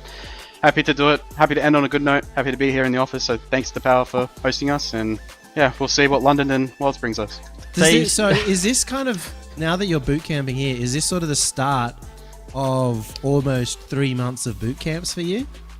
Yeah, so it'll be a long one for us because I don't know if people have seen, but I've tweeted out that we're boot camping from the 6th onwards. So like as soon as we're spending a day here in Melbourne, and then we're flying immediately. So that's just for London as well. So I think a lot of boot camps to expect. It's going to be draining, but we're going to try our best to get the results that the region deserves, I think, over the past few seasons. So will you guys be going to obviously boot camp before London, then will you come home for a bit and then go again, set yourselves for Texas, or have you not really thought it that far yet?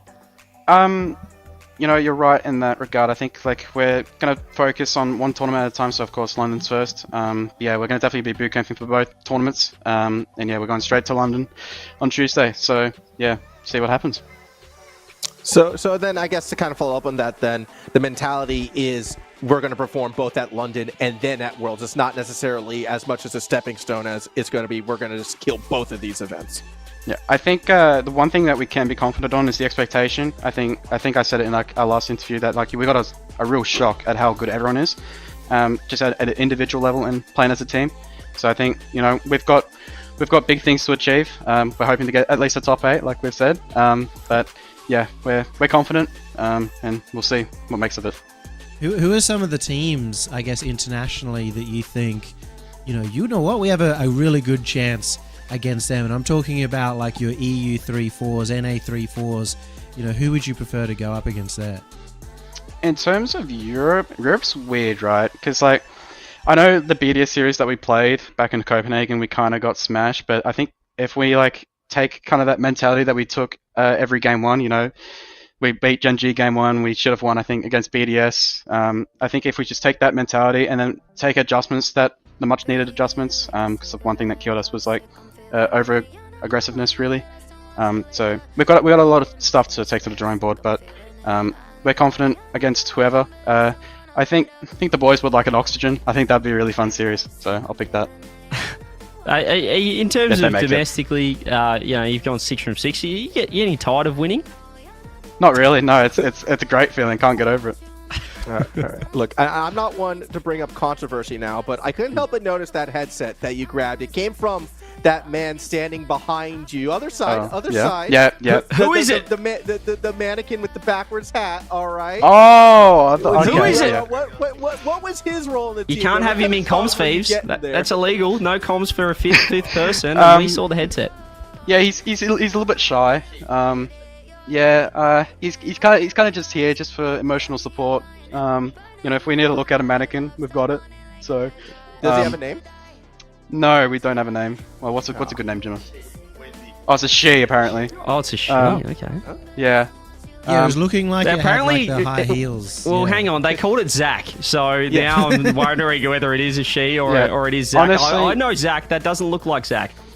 Yeah, Zach's a bit taller, but yeah, I don't know. We'll come up with a name eventually. So bring it to London. Yeah, why not? All right, shout-outs. You had your one chance for shout-outs at the beginning, but now that you've done the perfect split, tell us how the major, how Worlds is going, and anyone you need to thank. Okay, well, there's going to be a fair few, so bear with me. Got to shout out the team, of course. Just like myself, I think, we couldn't be prouder doing a perfect perfect season. I was going to say perfect split. Shout out to Power, of course, for the continued support, playing us bootcamp here. Shout out to the production, setting this camera up, this room up. Shout out to you guys, of course. Fortress has been awesome this split. Hopefully we can return next season. Shout out to Jimmer. He's that person that you can talk to if anything's troubling you. Got to shout out Lachlan. Shout out Otto. Shout out Zach. Shout out our sponsors, Nacon, Red Bull, and Rick. I think that's it. So that's all. I did shout out my teammates. Does Banana Head want to get on the mic for his shout outs if he's feeling out of it? All right, get him in here. Hello? Hey, Banana Head, you got any shout outs since you weren't happy with Fevers? No, he's not shouting me out, bro. I carried him. To be fair, I think MVP Fever over here, you can have it. Shout out Power, Nacon. the same stuff he pretty much said. I got much to say. I don't know why you got me on here, to be honest. Now, Awesome. I wanna ask you, Jono. Now, we had a discussion before about analysis, replays, things like that. You've had the perfect split. You've absolutely dominated. Is it still the same for you? Just hit the ball, bro. Everyone's just bad at the game. I don't know. Do you even watch replays? Not really. I just hit the ball. Goes in, doesn't. I just smack it around. I got big TV behind me, bro. It just works. I don't know. It's just Go with the ball. I don't know. It just works. I don't know. It does. If it's not broken, why fix it? Exactly. Do you think it'll work at the major? Find out. Well, hopefully we see you make the top 8. Best of luck. We'll all be cheering for you and enjoy a good break after this. Do you want some big tea action? Day. No, if you want. Quickly. Yeah, bring him on. Bring him on. Yeah. Production are telling us not, but What's going on? Hey, Big T, how we doing? Doing alright. Yeah, you happy about that? Does it feel a little bit like the old Alpha Sydney Chiefs days a little bit here? Sorry, everyone was spamming the mic. What'd you say? Does it feel a little bit like the old Alpha Sydney Chiefs days with the level of dominance you've had? It does a little bit. It's good because I can just feel terrible in the game and still just win, just like back in the day because we're just so far ahead, I suppose. That's a good thing. I mean, don't know what everyone's doing. Yeah, that's what Banana Head said. How's it feel though? 2016 to now 2024, and you are basically the pillar of not only OCE but maybe just this entire esport as the veteran. I don't know about the esport. Now you get past the Naps LAN record. He keeps matching me, unfortunately, so I got to keep that one going. And OCE, I don't know. No one really is very good, so apparently I'm the best still. Keep going. No one can beat me. I'm putting in 100 hours past 2 and everyone's just sitting on 30 hours. You're not going to win. So maybe get some more practice in next time. Okay, so I kind of feel like I've gotten two different philosophies from your team right now. Fever is talking about all the scrims, the boot camping, the hard work coming. Banana Head's just saying, just hit ball, all in-game instincts. You're kind of the third member now. Which is the right way to kind of approach this? Is it going to be the study, the film, or is it hit ball? I feel like we're pretty hitball. I think it's just hitball. We haven't even done replays one time ever as a team. We just hitball. And we win, so good as, I guess. Sick. No one can beat just the hitball strategy. Hitball game 1 against Gen G. Works. Yeah. Does it work in the games 2, 3, 4? No, but if you forget to hit the ball, then it doesn't work. So Very that is smart. the You big don't one. need They hit replay the ball analysis. way better than us internationally, so we gotta get on that, I guess, in the next few weeks. Awesome. Well, thank you, all 3 of you, for the interview. Again, good luck at the major, and we love you. You're the GOAT. Oh, thanks, man. Love you guys too. What a ledge. Production was yelling in my ear the entire time. Yeah. Wrap it up, Production is so rude. We're trying to talk to the champions, the perfect season, and they're going, get us out. We don't want to talk to them. What's We the don't want rush? to talk to them. There's no more games. We were going to have a tiebreaker after this until Power decided to win another series for fun. Looks like they're having fun as well. They were still in the interview. We just heard them thinking they're about to go celebrate Coach Jimmer. But as you can see there are the major points. That's how it finished up. Pioneers could not get the win in that grand final, which means Chiefs will be heading to London. A huge result for them, formal. And as we said, Finn's first international event, a massive bounce back for the team, I guess you could say, for both Karka's Minions and formerly Chiefs with Hunter after that first split. Yeah, but it's going to be a weird I think, major for the Chiefs, because in their eyes, their job's not done. They still need to perform. They still need to win 2 series to get themselves to Worlds, which is that ultimate goal. So, yeah, I hope they're going to boot camp hard. I hope they're going to be ready to step up and perform, because if not, the Pioneers, they've done enough to still be that threat and wind up in Dallas at the end of the year. A 2-3 may be possible. You know, CJ was kind of thinking with SSA now being EU number 5, and realistically, CJ actually probably around EU number 15. I'm starting to think maybe SSA or EU number 5 get some game wins early on, and somebody like the Chiefs, they'd back themselves to potentially take down Mobulus. They'd maybe back themselves to take down APAC. They could get a good run that starts themselves going and get to that 2-3 for Worlds. Yeah, I think so. I think, yeah, there's certainly still some winnable games. I know it's going to be really tough, obviously, as we said, with the SSA draw. But, you know, even you look at NA, I know they're looking pretty strong at the moment. But OG, although they look good online, we saw what they did in Copenhagen. They nearly lost to APAC. They were looking really rough.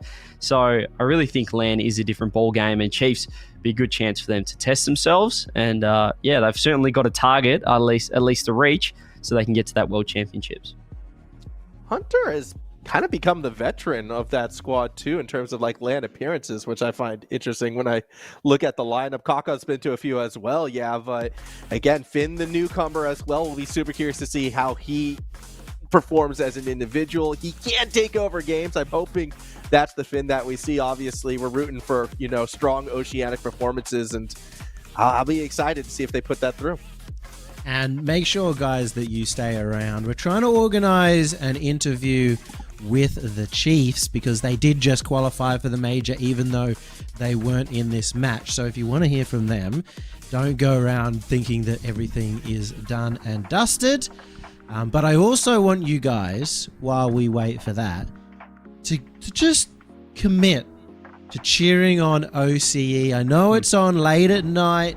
The majors are always on in EU time zones. Very hard to do it, but we need to get behind the lads. This is a great season to do it, especially with Power as dominant as they are. And as we were saying earlier, Formal, Chiefs have had a much better or a much more dominant split, it feels like, than, you know, our second seed last split. Yeah, and look at this as well. CJ is up every single time in that EU time zone. He's there doing it. So you can too, all right? Be like CJ. Be awake for EU. Well, I'm employed to do it. It's a little bit easier to get up, I'd say, than just as watching it for a bit of fun. But yeah, make sure you get up. I mean, my parents will watch North America when I don't even watch it. So yeah, make sure you just set your alarms. Watch the games. If it's OCE, whatever you want. Yeah, commit to getting up there and watching, because OCE needs all the support they can get at London. And yeah, let's put them back on the map. Let's put this region back on the map with where it is, be it, you know, Team Power or the Chiefs. And the person who's going to put them on the map, Kaka. Let's get an interview. Kaka, mate, I mean, a little bit of sweet, I would assume. Sad about the loss, but you're at LAN, baby. How's it feel? Oh, no. Well, Here I am. No, everything's ruined, but it should be all sorted now. How are you feeling that, that Power got you through to LAN? Well, I'm kind of hearing 3 of you right now, so we're probably getting an... Yeah. Oh no, he's got No, the I got the stream open. I got the VMix open. He's got the VMix open. Yeah, no, I think You I know got what? I Just got it. just have your chat. Just go. Yeah. Oh yeah, real proud of the boys. What a performance! Getting forward by Mock in 2024. On to London, I guess. Finn's first LAN, excited for him. Yeah, no, he was so keen. Not really. He was acting like he's been to 5 already, so hopefully he plays like it. Well, what was the talk after that semi-final? Obviously, you still knew you were a chance if Power could still go on and get the win, but I guess give us your rundown of that series and then what were you thinking afterwards? We just didn't even try to play our game at all. against Pioneers, they're definitely like way more defensive than us. So usually we can just like force ourselves onto the ball and just win challenges to just like dictate the pace of play.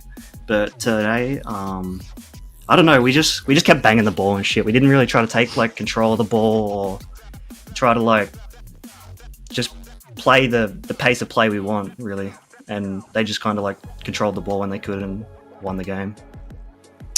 So what was different about this regional than the past couple? Because I've seen some like Twitter posts as well from you guys where like you kept saying not the performance we wanted. We're still trying to climb there. Teams still has a lot of ways to go. Still gets a top 4 finish. Still qualifies for the major. But what kind of slipped up? And then what is your plan to kind of regain and refocus going to London? Yeah, I think we always had an outlined game plan before every series. I feel like our preparation is actually very good. With the demon in our corner as well, really helps a lot. So, yeah, I think we'll get a good boot camp in and just try to like refocus on what our like objectives should be and like what it should look like. Yeah, and just try to replicate that in every series we play. Do you think there'll be a boot camp before this major, especially considering Worlds is on the line here? Yeah, we should definitely get a boot camp. Yeah, Chief said I'm not sure how long, at least like a week supposedly, but you know, hopefully we get like a bit longer, like 10 or 11 days would probably make us as comfortable as possible before going in. For you individually as well, Cax, your last international was San Diego, so obviously wasn't the most successful one. I think you might have got a. Did you play APAC there? You might have got a dub on stage, perhaps. Or did you? The last dub. Yeah, we beat them, Yeah, and then we got reverse swept by Carmine in Boston, and then got bodied in Saudi Arabia. Yeah, so you've had a few events now, Sandy and Boston for the RLCS ones. What are you taking to learn from that now? You've had a bit of a break in between events. Now you're off to London. What experiences are you going to take through to this major? I don't know. It's kind of tough. Like you get there and you kind of get overwhelmed. I'm just going to try to take it a bit easier, like just enjoy my time there a bit more, try to be like a good teammate and like just enjoy ourselves. And then obviously like, you know, prepare as good as we can to give ourselves a good chance. Yeah, I don't know. It's hard. Like it's easy to get overwhelmed, I feel, but as long as we kind of like just do it together and like prepare well, hopefully have a good chance. Speaking of that, you've reformed with Finn, a long time duo going back since RLCS. Does it feel really good to have him by your side, that he's going to make it more fun as well? I mean, he's been talking himself up for months, saying like once he gets to that land stage, he'll be an animal. So big call. That's what I'm praying on. He's always got a lot to say about the already experienced land players who go over there and get pumped. So we'll have to see how he goes.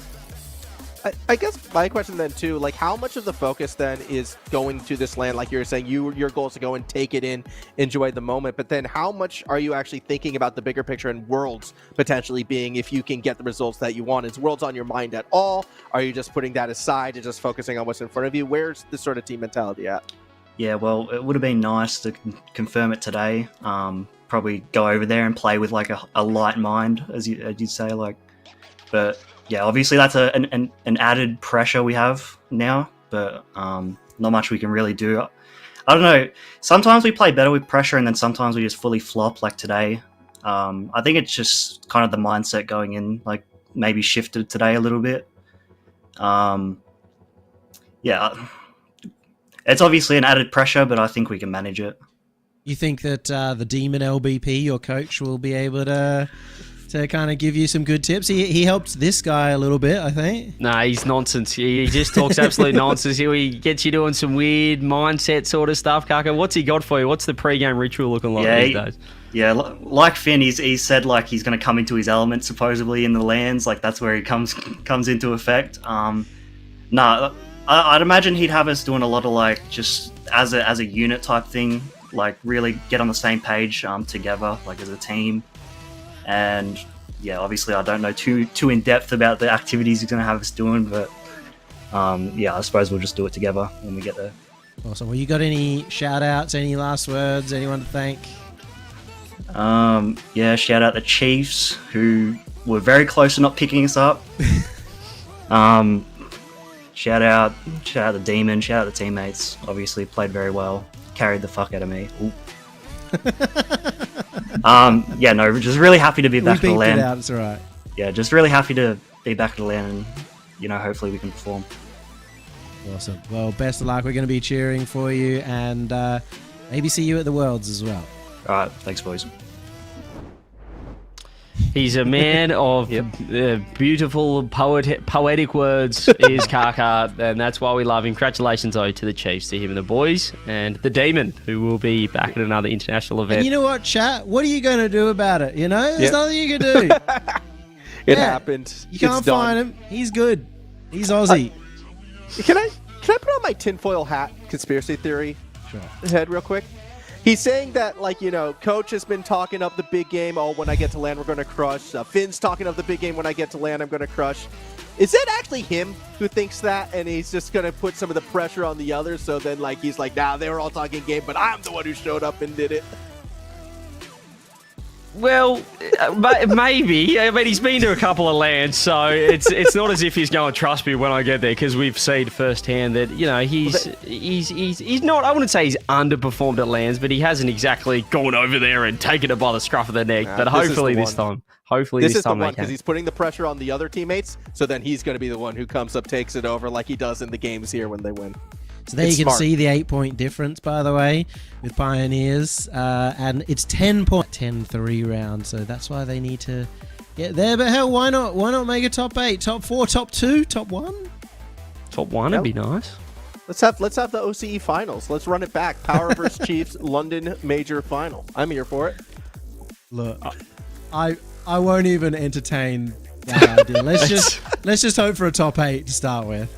Yeah, take it one series at a time. Formal's in this fairy dreamland. When you said, can I put on my tinfoil hat? Formal, you haven't taken off your tinfoil hat since I've met you. So perhaps it's the other way around. But look, 116 points, well done to Team Power. Perfect season again. Going back to those guys. So good.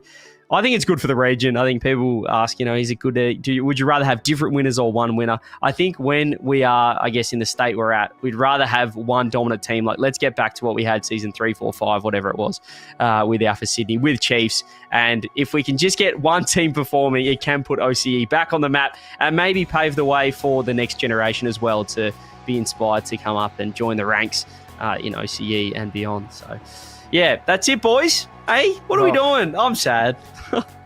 It's already over. It feels like we just started, and it's already over. Is there anything you wanted to say, Formal? Any last words for this entire season? I mean, over too quick. Wish we had more. But outside of that, no, it still was a lot of fun. Still great, as always, to see the community coming out in spades. And I know it's not the typical channel. It was a new production, new look. I think Fortress, as all of us have been saying, has done a fantastic job throughout. So a big thank you to them. Queen Morgie, new face on the desk, killed it the 3 nights she was on. So hope to see more from her. And it's going to be a long off season, but you know what? Hopefully we keep supporting smaller, more local events, and the scene keeps kicking. And thank you, everyone, for coming along. Big shout out to Formal and CJ as well. We give each other all the flack in the world, and yet it's a team that I wouldn't change. But we love each other. We love each other. Now, look, you guys have said it perfectly. Obviously, big shout out to Fortress, and honestly, shout out to you guys that are watching. The reason that we can actually have a production at all, to have a broadcast, is because we do get some eyeballs on the region. So the more of you guys that are tuning in, whatever hour it is around the world, or if you're a local here in OCE, thank you for watching. Thank you for putting it on your TV while you're making dinner, maybe at night, or whatever you're doing, because we really appreciate it. Let's get some more broadcasts next season. And, I'm going to a little bit break the fourth wall, maybe get fired for this one, but Fortress, they went ahead and they picked up this out of their own hearts to do OCE to make sure that we were covered. They've done absolutely fantastic by us, by you guys. You've even noticed the break screens and next level. Some of the production things they do are better than anybody else around the world, and they've done that all out of their own pockets. They're not guaranteed to ever get to be able to do this again. So I want you guys to really not just appreciate the last 6 weeks that Fortress and hopefully us, the 3 of us, 4 of us with Morgie, have been able to do for you, but that you guys make plenty of noise around the world to get Fortress back next season, whenever it may be, to make sure that OCE is covered, and not just covered, but covered by absolute goats. Huge shout out finally, because you guys didn't say it, to Jaden, who we gave so much flack to, but he is the backbone of OCE RLCS and has been for years without much thanks whatsoever, as well as Guru and the rest of the admins who make sure all the matches go freely. Thanks last of all to all of you guys in the chat. As CJ said, you make sure that these happen. We love you all. Make sure to be friendly to each other. Get everybody interested in OCE Rocket League. And for the last time this year, we love you and good night.